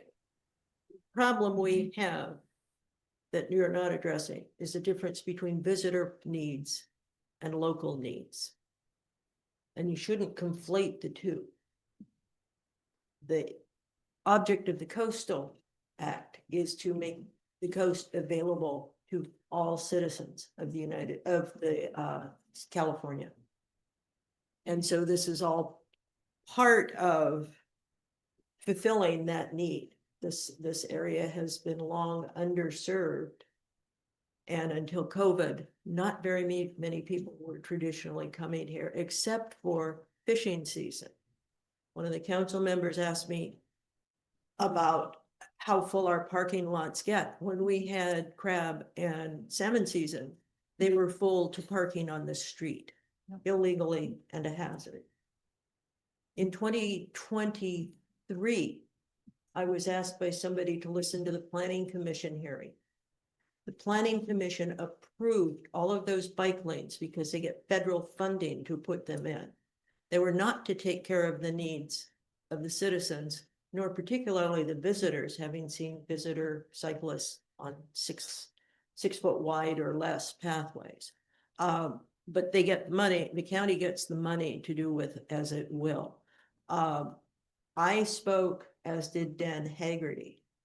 I got the help of many environmentalists and I wrote an appeal to the Coastal Commission. I tried talking to everybody I could to get them to join in sending letters of support. I think I got about 4 letters of support to the Coastal Commission. Len Erickson and I did several traffic counts, driving up and down, taking video, counting all the cars there on busy days. I counted 200 cars one day or close to it. And that's without a major, that was just a beach going day. We need parking for everyone. And about this letter, I decided to respond because, as you can see, we have been communicating with the Midcoast Council and the community for years about this. We have gotten some people who don't want it for various reasons. but we started early communicating with the Midcoast Council. My concern is we got sent a mass mailing to that goes to other agencies that put us in the same bucket as people who do not respond. And I find that offensive, that somehow there was no record made of our participation. And I would like to see that somewhat corrected, because we will and will continue to talk to everybody in the community and the county and the visitors. Thank you. Thank you, Catherine. When you talk about the mass mailing that you got, are you referring to this letter that we're considering right now? Okay, you didn't get that. And it's, yeah, we're just talking about it right now. No, I have seen the draft. Yeah, you've seen the draft.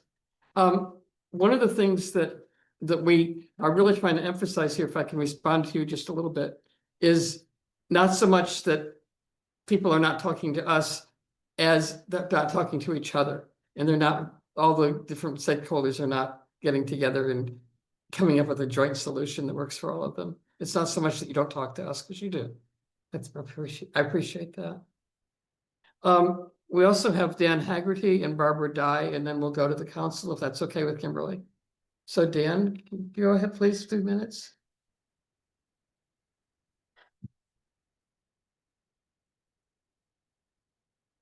Dan? Yeah, sorry. Can you hear me? Yep. Yeah, I just want to say I object to not going to get into details, but I object to some of the things that Catherine Schroeder Carter just gave, because it's basically giving weight, for reasons for their solution as the only solution. I do not believe that their solution is the only solution. There are other alternatives to the problem that should be looked at. And as everybody knows, I'm vastly against a proposal of a parking lot on the North Burnham Strip. We need smarter solutions. There's endless problems resulting from that proposal coming forward. As far as the letter, I wanted to say, I think that there's a typo there. I think so I don't know which paragraph it is. It's talk about Obispo Road. Their parking lot is actually proposed to be off of Alhambra, and yes, this whole concept would introduce a whole new element of traffic into El Granada, and not familiar people, but people that are not familiar. So they're gonna drive awkward, cause problems, cause backups, safety issues, etc. On and on. It's really bad idea, essentially. And I want to remind people that the California voters have voted consistently to preserve the open space and protect the views and protect the environment, the wildlife, etc. And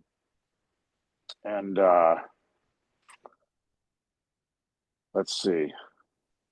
Mainly, I don't want to get too far off track, but this was important what I just said. It's another element that the crossing's a big fiasco. And it's not just a crossing, but it's also the consideration of if there were bike lanes put in. You talk about a crossing with just causing an enormous amount of just intricacy, people pulling out, in and out, bikes. It's just crazy. It's just a crazy idea. Um, Dan, your beeper just went off. okay, so I'll finish up, and the main thing, I essentially, I think the letter is essentially calling for a master plan, which I agree with. We need to look at this holistically, and everybody should be involved. And thank you. Thank you. And then Barbara Dye, and then we'll go back to the council. Hi, can you go back to the first page? Sure. I just have a little bit of an issue with part of this first paragraph. And I think GCSD is very willing to continue to talk. I would point out that all of our plans were made before the Caltrans decided to do this massive thing that would affect parking in the area. And I want to thank Catherine and Len for appealing it. I would just like to say that I would like to see you eliminate partway through this paragraph the words, and yet the MCC and our community haven't been included in stakeholder conversations in which plans are being made, down to the point where it says finalize. That's a very negative statement. We're all hoping to work together, and I would really like to see this letter be a positive letter. I want the next sentence to go to. It's true, or I'm just saying the community should be part of the decision making. I agree with all of that. It is, the rest of this is fine, but the whole part of the and yet doesn't really add to your positive message in this letter. And I know GCSD is committed to continuing to work with you. Take out the next, I am proposing to take out the next sentence as well. And take out the word also in the next sentence. I think it still makes your point that we should all be working together, which is what we should be doing to try to figure out a solution to this. Yes, we already have a plan that we've approved, but it is not done. As you know, when it comes back to the MCC, under the county thing, it's going to be open for discussion. So let's continue to work together and solve this problem that we all want to deal with to keep the parking out of our community and inappropriate areas. Okay, Barbara, we can. Okay, I had just said we would go to the council after Barbara, and I'm in this position again where I'm going to comment to Barbara, and then I'm going to call on Steve, and then we are definitely going to the council. You know, you and Catherine are both here. It's like you guys are really trying. There's 7 other stakeholders here that aren't here and that aren't listening and that aren't talking. And that's a big part of what we're trying to say here. Maybe we'll take a look at your suggestions when we get back to the council and start actually workshopping the letter if we need to do that. Thank you. We do know that, can I just say one thing, which is we do know that the 2 specific proposals right out there are ours and the Harbor District. And without speaking on the Harbor District's one, there was a lot of local impact and feedback on our plans as we made them. Now conditions have changed, and let's work together to come up with a solution. Right, and let's work together with Caltrans and with Half-Moon Bay and everybody else who's supposed to be working on this. Thank you, Barbara. I think we can think about how we can, maybe we can find a way to reword that where it's a little more palatable, but I appreciate the comments. Hey, sorry, Claire and MCC, I'm not trying to slow this down. I just wasn't sure if we were this is our chance to comment on the letter, or are we gonna get to other pieces later? I Yeah, didn't this know. is your chance to comment on the letter. Oh, I see. Oh, except Okay. I know you had some specific things that you wanted to. I sent an email right before the meeting started, so you may not have even seen it. So You had a specific thing you wanted to bring up, I it think. was in the next paragraph, the second paragraph. Yes, if now is an appropriate time to mention it. Sure, go ahead. So my comment was in the last 2 sentences, starting from in a November 14 decision, all the way to the end of that paragraph. And my comment is that I'm concerned that the last sentence, those 2 sentences there you've highlighted. My concern is the last sentence, when you read 2 sentences together, the last sentence implies the lot is being presented as a resolution or a substantial resolution to the Caltrans requirement. when in fact, it's a completely unrelated and a completely unrelated interest. It has its own interest and concern. I mean, the lot at the north end has its own interest and concern. It has nothing to do with the requirement to provide 75 spaces. But It's it may. coincidental. It's It coincidental. may. It may, well, it may be offered or proffered for that purpose, but in practically, it doesn't serve that purpose because the request was to provide 75 parking spaces for Surfers Beach. That proposed lot will not provide any substantive relief to parking for Surfers Beach because the city of El Granada is much more convenient to park your cars than going up to that lot if you want to go to the beach. So that's where that's where people drive to park, not in that lot. So I just want to, so my suggestion was to break that up to make it not make it sound like one is being provided as a solution to the other. Maybe in the beginning of the second sentence, put the word unrelated. Unrelated on March 12th is what I would recommend the change to this letter be. I'll leave it up to you and the council to decide what to do there, but that would be my recommendation. Just so it's explicitly clear that one is not being a solution to the other explicitly. Though it may be argued for that in the future, I recognize that. I don't agree with that argument, but anyway, that's my comment. Thank you for letting me put it up there. Okay, thank you. That was helpful. Can I add something to Steve's point? Steve, you are on point on that.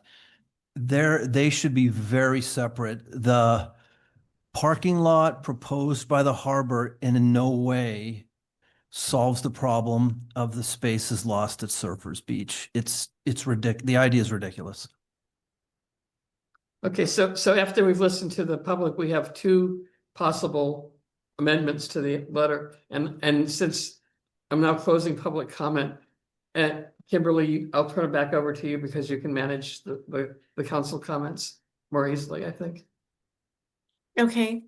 Well, I think I'd like to just go around the council. So Connie, would you like to go first? Sure, happy to. I'd say that my initial impression in reading the letter, it's helpful that we're obviously going out to all the stakeholders, and I think it's really appropriate that we, as many people have asked us to do, so I appreciate that. I did also take the first paragraph as it being done in a negative context, and along with similar to what Barbara was stating, that there have been some stakeholders that are coming forward and some who are not. And I don't think we should lump them together. I think it's important not to do that because we want to make sure that we are really holding the appropriate people accountable for not coming forward and congratulating and appreciating those who do. So I think we do need to change. I would appreciate changing that first paragraph to make sure we're noting that. That was really probably the gist of what my concern was. And then I think, again, Dan was right that had the same thing. The Harbor District conceptual parking plan is not Obispo Road. That is Alhambra then at that northern part. So that needs to be corrected as well. Those are my two comments on it. Thank you. Thank you. I think next is Chris. I think that the gist of the letter is accomplishing exactly what it sets out to do, which is to get everybody talking about this, and to hopefully it will, stimulate more involvement on the part of those agencies that we really haven't heard from or engaged with, even though in some cases we've asked specifically that they do so. And but I think and so because the sort of material, editing that's been discussed is fine with me. I think that would improve the letter.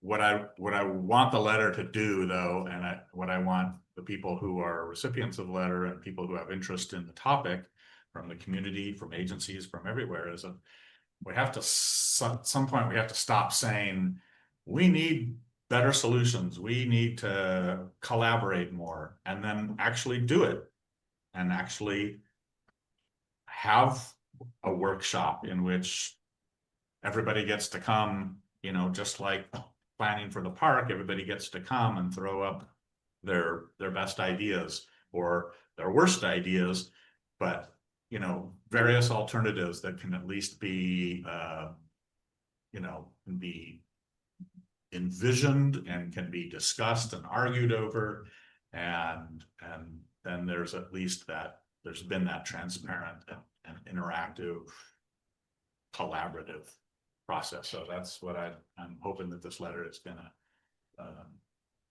cause to happen at some point in the near future.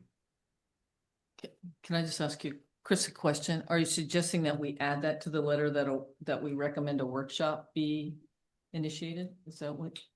Yeah, I'd support that. I think that would be good. I know that we have tried to do that, and we've acknowledged that we as a body don't really have leverage to force everybody to the table, but I think that that's It's a good solution. Part of the Well, you know, solution. people often ask, yeah, so what are your next steps? And that would be it, right? That's I right. agree. Yeah. Yeah, I think we should add. I think it's a Yeah, good that's point. that's a good idea. Yep. Okay, great. Claire? I support all the changes that people have mentioned so far, and I'll just pass it on to the next person. Okay, Gus? Yeah, hi, Kimberly. First, I'm sorry, I know you asked me for feedback on this yesterday morning. I literally just read it while walking here to the meeting because that's the schedule I'm on right now. The only sentence that I ever keyed on is actually the same one that Barbara did. Mainly because, you know, I know that we as a council have perhaps some collective frustration about how consistently we are involved in things, and I felt that that frustration was kind of leaking into that sentence in a way that I thought was probably going to weaken the overall impact of the letter. So I think something to build on, I think it was Connie who said, where if we change the sentence to something along the lines of, you know, we appreciate the agencies that have involved us and the community in the process, but unfortunately that's not been true of every agency involved in the process, and we would really like to see more consistency in how we in the community are engaged with those agencies that haven't been as consistent with that, or something like that. I mean, could be cleaner than that, but that would be the gist of how I would edit that sentence. Does that make Okay. sense? Yeah, that's great. Is there anything else? No, I thought the rest of the letter was great, actually. Okay, awesome. Kevin, I think you're next. Or Scott, I can't see, Oh. sorry. Oh, that's okay. I am just in favor of what's been said so far from Barbara Dye and everybody on the council so far. I have nothing else to say. Okay, Kevin? So, Catherine, I wanted to thank you. To be very honest, I feel like there's a couple of things. So I agree with Barbara. I think that paragraph should just come out actually completely. The comment regarding the GCSD not involving other stakeholders is just a false statement, and it lends itself towards just being negative. And we are trying to extend olive branches and build bridges here, not tear those down and remove opportunities to work with these stakeholders.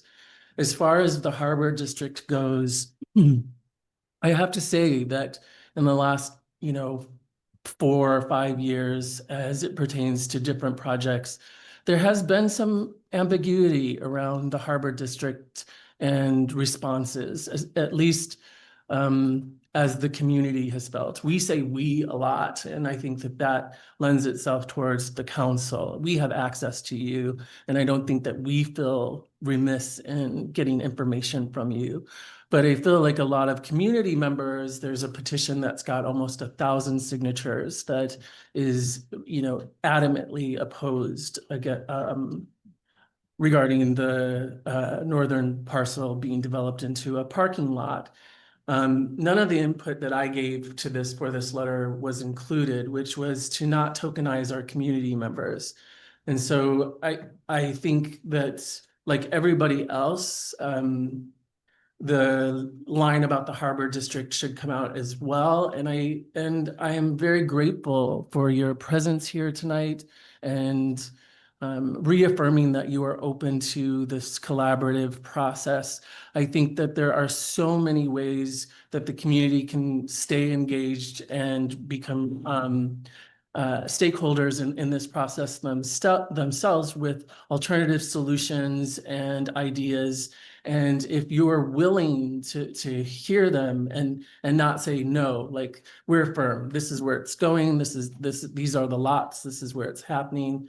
That's what I mean by not tokenizing our community. So if people are coming to the table and they think that they're talking about the potential of evolving an idea, that the willingness has to be there, right? On everybody's part. I would love to be part of liaisoning with your group. And I think that we were asked to write this letter to show our support, to bring people together. As Chris said, we may extend the invite and people may not come, but celebrating those who do is great. But we also have other toolkits in our pocket that we should look at. And when key decision makers, such as Caltrans, is not at the table, we do need to take a deeper, more serious look at the impact of that. And if what we are doing is for naught by not having them at the table. So while I commend everybody who has stepped forward in this process, I think that the MCC is uniquely poised to ask our elected officials to encourage people to come together that have very specific decision-making powers in this process. I am not in favor of this letter as it is written tonight. So I've provided my input and that's how I feel. So that I understand, you're suggesting the same change that the others have suggested for the first paragraph? But are Both you the first suggesting? paragraph and Harbor District to be rephrased.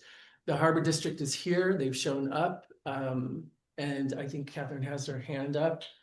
But I think removing all of the GCSD not being responsive to community input is counterproductive to this letter and does not create an extension or an invitation to the proverbial table, if you will.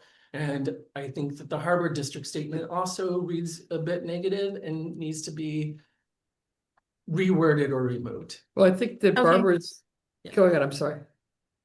I understand the feedback on the first paragraph and I agree. I'm happy to, I think I'm happy to help edit the first paragraph, or if someone else wants to edit the first paragraph. Also, But can I I do want to just quickly say that it's another area, just really quickly, there's a huge bullet point. Some of this is very wordy. You have 2 bullet points that are further down in the letter as possible solutions. One of those is huge, and I think it has to do with the GCSD parking space. Again, if that were to come out, or you were to use pieces of that and add more smaller bullet points of potential solutions that have come forward, that could also prove to be more helpful than just 2 bullet points or 3. Why don't we just take I think that's. each change at a time, maybe? okay, so I hear you. I do want to respectfully disagree on one point, and that is that, yes, I'm glad to see the stakeholders that are here tonight here. This letter is about parking more broadly, specifically. It's not about all the other processes. It's only about parking. And I do not agree that the Harbor District has been forthright or inviting to the MCC or anyone else to be part of their planning and conversations with Caltrans. So I'm sorry, I have to disagree on that. And ultimately, if the council feels differently, that's fine. But If you, I do if you recall, disagree. I started my comment by saying that I felt like there was some ambiguity as well, but that they are here tonight, right now, saying that they are committed to a new potential process. So we as a council have to be open to that. Things change. I'll let the council decide on what they'd like to have. And so you noted the potential solutions, and I just, we just threw those in there, recognizing that there were other solutions. And I think something was mentioned this evening also that could go in the solutions category. So are there specific other solutions that we want to add to this list in the letter? Can I Not- recommend that you reach out to Melinda McNaughton or Jenny, who came forward at our last meeting? They talked about parking spaces at the elementary school. They talked about parking spaces that are actually west of Highway 1 and closer to Surfers Beach as potential opportunities. I think that if we could dot this with more potential real world solutions that are actually feasible, it would be stronger. I'd like to add another solution that hasn't. Dan, been- can you wait, please? Just asking for an opportunity. You can Dan, put it in the okay. chat if you want, Dan.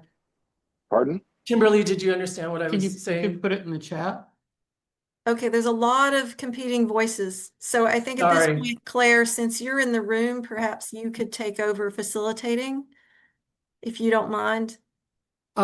If I do that, what I want to do is just go back and make amendments to the letter. So can we go back up to the very first part? That first paragraph? Catherine has had her hand up in case you want to call her. Thank you. I think that Barbara's suggestion was that we Remove This it. was Eric. that we start with, that we put a period after the unincorporated Midcoast and Start also. eliminate the rest of that paragraph. Is that correct, Barbara? Starting at also. And And Gus also suggested some wording. Does anybody would anybody like to make a motion? I make a on motion rewording? to remove. Excuse me, Okay. would anyone like to make a motion on how to reword the rest of that paragraph? I would like to make a motion that per Barbara and multiple other people's suggestion that entire paragraph be removed from the beginning of. And yeah. Do you got it? Yes, the MCC and the community haven't been included in stakeholder conversations all the way through. It is starting with a new sentence that also. Okay, so that's your motion. That is what was. Do I have a suggested. second for that? Yes. Sure, I'll second that. Any discussion on that? Would you like to call the roll, please, Connie? Sure, Kevin, Yes. Scott, Yes. Gus, Yes. Claire, Yes. Chris, Yes. Connie, yes, Kimberly. I just want to qualify my response with, I'm a little uncomfortable with eliminating the second sentence, so I'm going to say no. So that passes. Can we scroll down to, or you want to make whatever change you want to make there and then scroll down to wherever, I don't want to, you want me to edit it while we're talking? I'll put it up here or if something? perhaps, Yeah, why not? yeah. Okay, well, okay. Why wouldn't watch? I don't think I can necessarily do this as I'm presenting. You can't edit. Okay, at well the same then time you're you presenting. will remember Write it though. down for you. Well, you Is can it- look at, Someone else has to do it, at it's the up. video. So can you scroll down to where else anybody else wants to change anything? So we're going to the Harbor District. Please, You asked where we were going. we're going down, we're scrolling to where someone else wants to make a motion.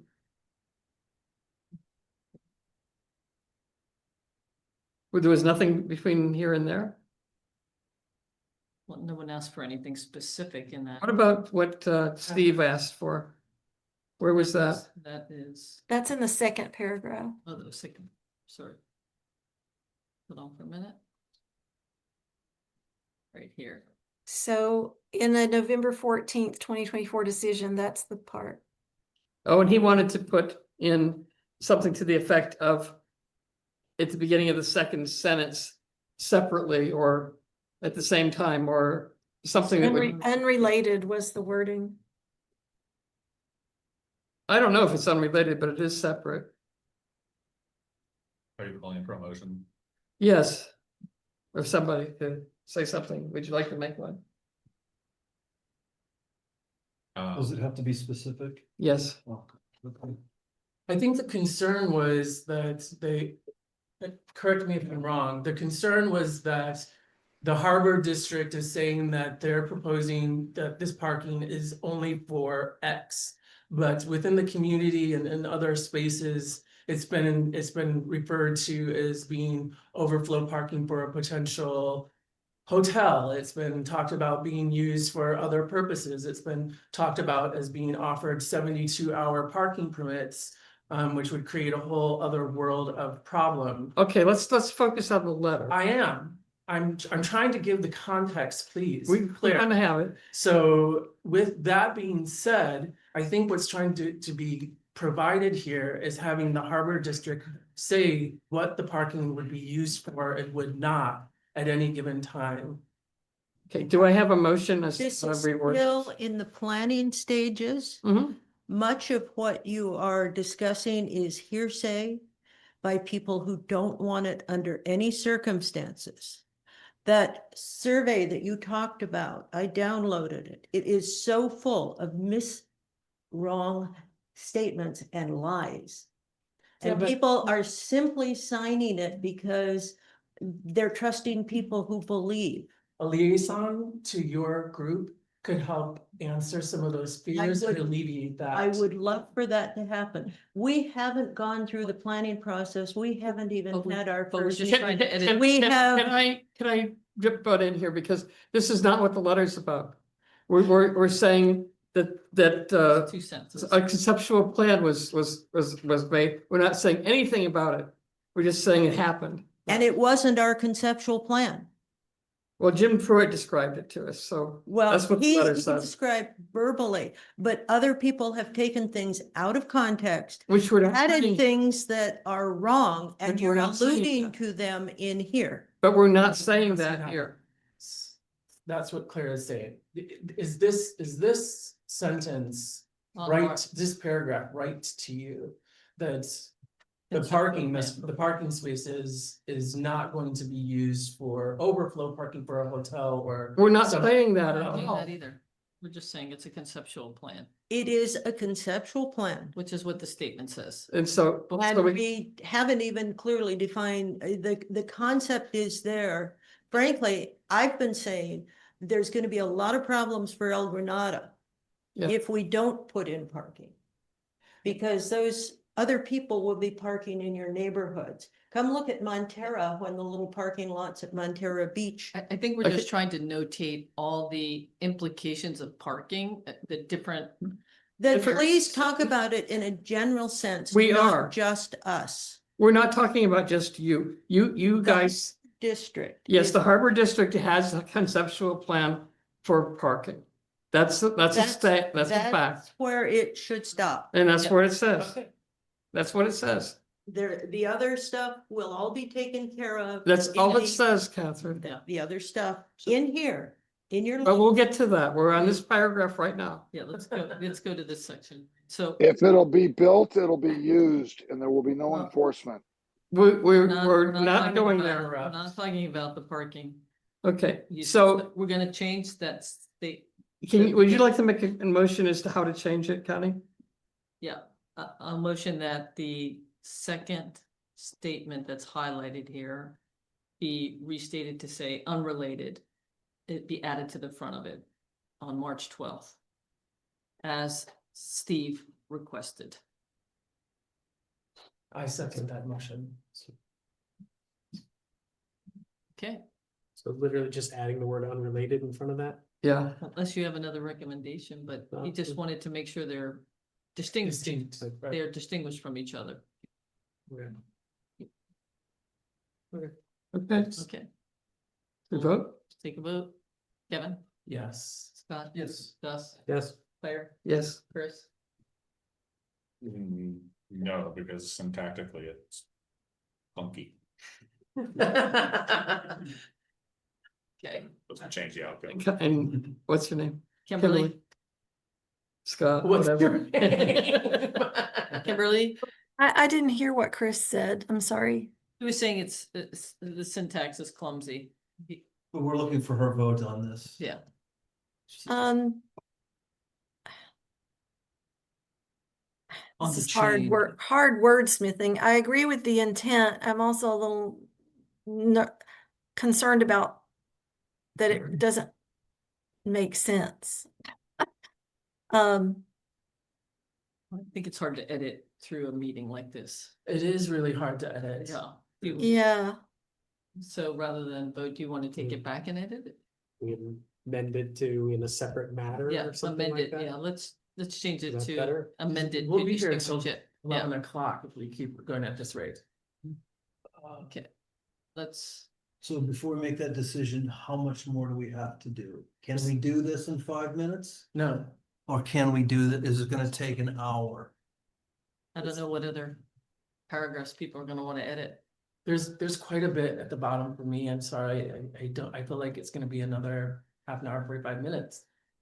If there's, If that's gonna be the case, do you want to extend the meeting? I do not. Okay, so what do you want to do? You want to send written suggestions? I think we could, like we've done before, send written suggestions for the edits. And while we have Catherine here, to make sure that we hear your suggestions for edits so that we can propose those and include those, because you're the only one who's shown up. And then the council can work behind the scenes. Okay, so the proposal is that we stop editing this right now, that we invite people who have further edits to send them to Kimberly, because she's the coordinator of this. And then we bring the letter back at the next meeting. Is that what people want to do? And I just also extend an invitation for GCST to go through this with a fine tooth comb and make sure that if they have an additional amendment, that they send it for consideration. Kevin, Claire, may I speak? Yes. I'm sorry, but I respectfully disagree. This is a council letter, and I think we've taken public comment on the letter. We have Barbara's comments. We have Catherine's comments, and I think any further editing of this letter comes from the council only. This is coming from the council. This is not a letter for the other agencies. I disagree. We can take a vote on it if you'd like. We can take a vote on it if you like. I think alienating the stakeholders in that way is not productive. I do not think that this is their letter. This is our letter. Understood. And I don't think it's alienate, and we're not intending to alienate anybody by Well, saying. They felt alienated and They Barbara felt, alienated. excuse me. We're not responsible for their feelings. We're doing the best we can to make them feel better and to take out things that may be I offensive. understand, Claire, but we want them at the table. If they don't show up because they don't, Bill, this is an invitation to the table, that's right. Yeah, but not an invitation to edit the letter. right. Right, so it is inviting them to the next steps, invite them to the table. And all I said was suggestions. I didn't say they would be accepted or not. I just said, Anybody is always welcome to write to any of us. okay. Okay, so I make a motion to have the council send in written adjustments to the letter that we would like, and for Kimberly to amend the letter based on those and to bring it back at the next meeting for us to re-review. I want to make an amendment to your thing, which is, we do have a edit from Greg Dieckes, which is basically punctuation, but I think that we should Accept allow it. that to be considered as well. So I'm okay with that. I was okay with that. public I comment. second Connie's motion and your friendly amendment. Okay. Okay, so we'll take a vote. Sure. Kevin, Yes. Scott, Yes. Gus, Yes. Claire, Yes. Chris, Yes. Kimberly, Yes. Connie, yes. So we're doing this before the next meeting, is that right? Is there a timeline? Yes. Yeah. Okay, thank you. Well, Thank you. This is hard. Yeah. These letters are always hard. And this is even more complicated because we have more people involved and we're not trying to be offensive to anybody. We're trying to fix anything that we've done that has been offensive. Hopefully we'll succeed. I don't know. I think we will. Council activity. I'm gonna start just because I'll lose my track if I don't. I went to the Half Moon Bay Architectural Advisory Committee meeting last week about the Aaron's Hotel. And thank you for coming, guys. Hey, thank you. Thank you. And there were a couple of other community members and myself who spoke against it. And they basically tabled it and they didn't like the designs and they're gonna go back and talk some more. So that's where that is. There's nothing happening immediately. It's going through the process. And then the other thing I want your advice on is I got an email from a community member who entitled her email where is it? The one that came to the full council. It says, yes, the whole council, you've all seen it. It says, the community deserves more than advisory talk. Yes. But And she basically urged us to be more forceful and vigorous and the specific thing that she wanted, the specific thing that she wanted us to advocate for was a community center. Now, I have not responded to this and I am open to suggestions from the council as to how I should respond. I can say thank you for your letter. Well, Claire, isn't it our role to look at what's in front of us? So for instance, looking at the survey that GCSD did around that center and say the majority of the community that was surveyed said yes, and we would take that into consideration and thank you for your letter kind of thing. Like if we have that information at our hands. But it's not our information and she knows it. Right. I'm just asking you the question. Yeah, I mean, something like that, yeah. Yeah, I think that sounds Do right. you, do you want to, at some point in the future, you have an agenda item about a 5-minute agenda item about a potential community center and how we approach developing something like that? If, I mean, that's the only official way to respond to it, right? Or say what you say, thanks for your input. Or we could say, thanks for your input, this will probably come up at a future agenda. Absolutely. We invite you to, Yes. whatever, Yes. something like that, okay. Yes, Okay, absolutely. thank you. yeah, I was gonna say also part of outreach, we've talked about soliciting input from the Yeah, yes. community, so we're gonna work on that as well. Where do you want it to be? All that kind of stuff. Okay, What's appropriate? Okay. Slide. all right, so that's helpful, thank you. And you want to talk about Seton tours? Or do you want me to? Sure, you can start, there you go, you went to both of them, so. We did. Seton was unwilling to come to talk to us when we wrote those two letters, relatively critical of them. But they did offer to have more tours of what their work is going on up there. And we invited some heavy hitters. Ray went, the head of county health went, you went, Senior Coast Siders went, Crystalline went, Puente went, and Michelle Dragoni went. And it went well, I think. Somebody else, Matthew Chichester from Half Moon Bay. They still have a lot of work to do. They claim to have all the permits they need at this point.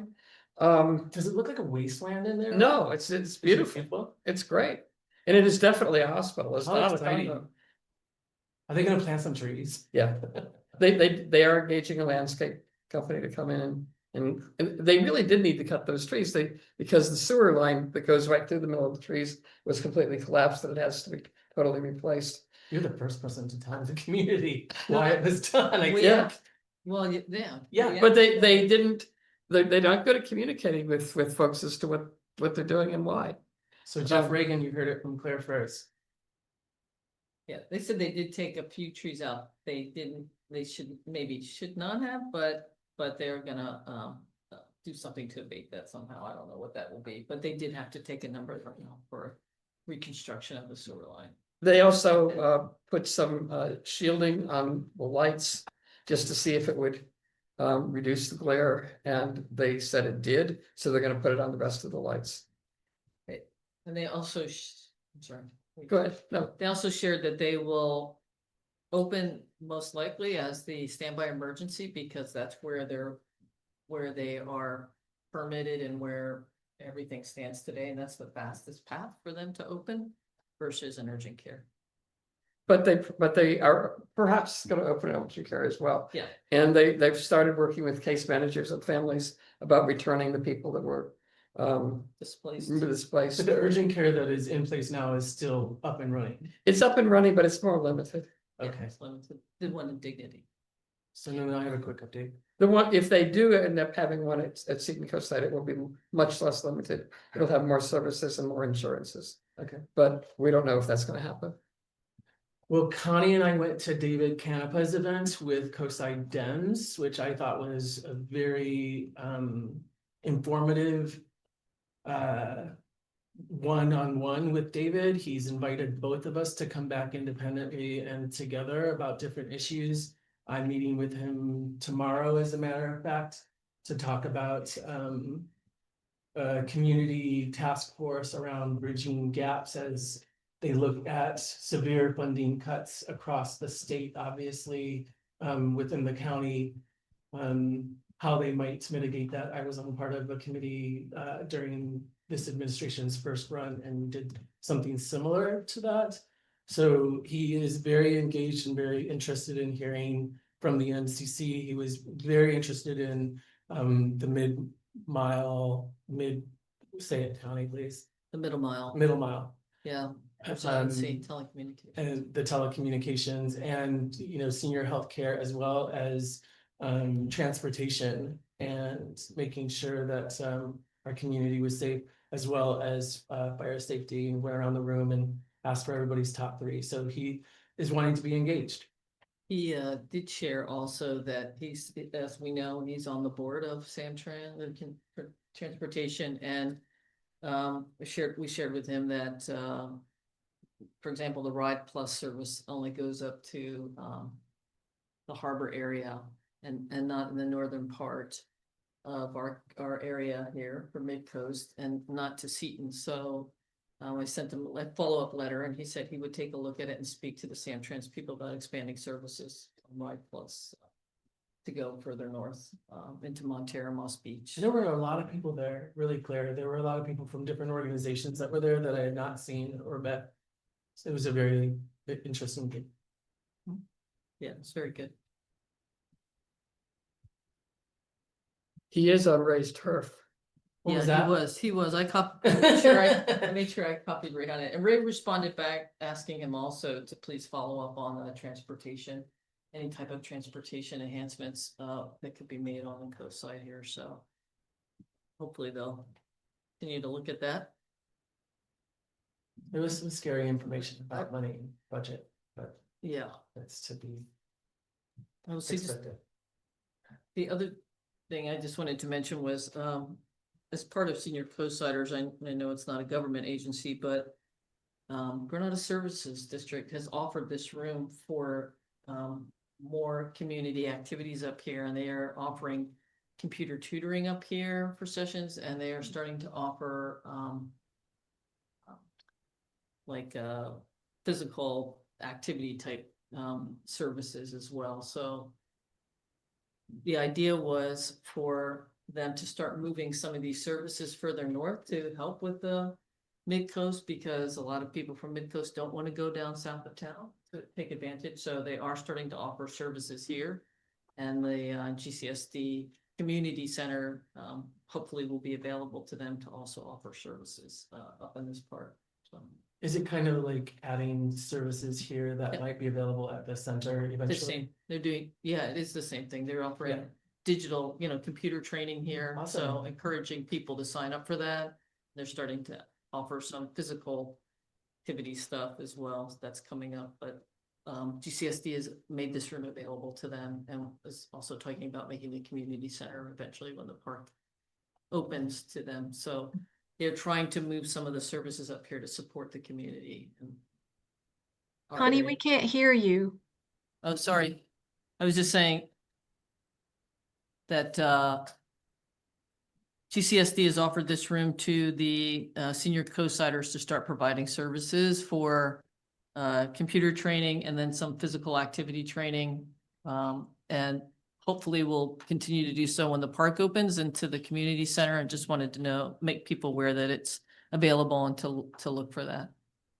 Apparently, Boys and Girls Club is also interested in using the community center when and if it opens. Yeah, we're trying to stress this is the community's asking for a community center up here, right? right. Versus, so this is a really great opportunity, I think, if that goes through with the park, that we can start to use those. Anybody else? I gave my update to the Half Moon Bay City Council last week. I don't think it was my best work, but I like to do it, so I do the best I can. At least you got a question. I did get, oh, were you listening? I clicked on you. Claire is everywhere. I did get a question, but It was about Silk Cove, I think. yeah, I know. I didn't know the answer to it because he didn't specify, hey, is there any other causes that are making the cliff fall into the ocean? I'm like, I don't know. So, yeah, but it was great. Can we go on, are we gonna go on to agenda items? Can I for just 10 I have something. Oh, okay, sorry. Just quickly, I want to reiterate what Barbara said earlier in that I had a conversation with the Coastal Commission this week. And one of the things, that Lynn had left us with last time was when Caltrans would be submitting its updated report and plan for the highway at Surfers Beach. And I guess they have significant delays, and it's not expected to be submitted until November. Oh, wow.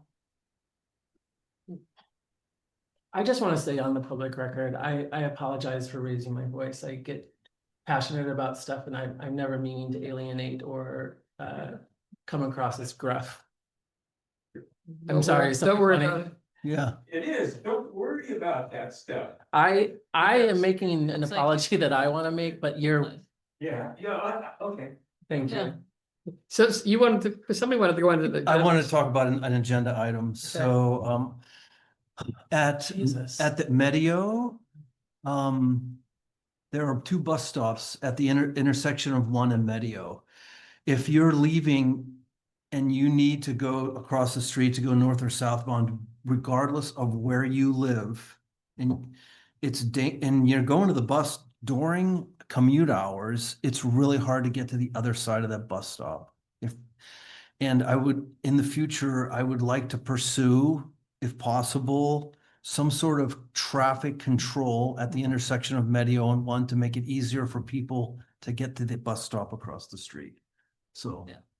Good idea. Yeah, I don't know what I would, like I said, I'm just proposing that as an agenda item in the future. Is that territory in the scope of the, what do they call that thing that's going in between Half Moon Bay and El Granada? I think it is. Okay. What do you mean the thing? The highway rehabilitation and upgrade, The multi-asset, whatever. whatever, yes. Is that within The that? multi-asset rehabilitation plan. Very good. It is within that turf. Okay. So that might be a way to approach it. Okay. And Claire, you suggested maybe 5 minutes for us to talk about email usage and content of email from former MCC members as it pertains to emails that go out to elected officials and department heads for our next meeting, maybe just 5 minutes. It might take more than 5 minutes, but it's certainly something that's on my radar. Okay. And I'm not particularly interested in chastising former council members, but I think that the solution that you've come up with may solve the whole problem. Yeah. I don't know how soon this would come up, but talking with Ray, he's still working on some way of resolving the issue of who owns the medians or how to quit claim their, land or property owners. Their interest in ownership over the medians and how to deal with that. So that might be something that I asked him to send some update on that if he could. That sounds good. Okay. What else? This And, is, I think in a longer term and larger scale, eventually we'll be talking about changes to CEQA that are likely to come. The kind of the early warning of that was the governor signing 2 bills that have to do with making housing projects kind of sail through without the same level of review as they meet certain conditions. That was signed into law on July 1st, I think, and so it's kind of an indication of other changes, revisions.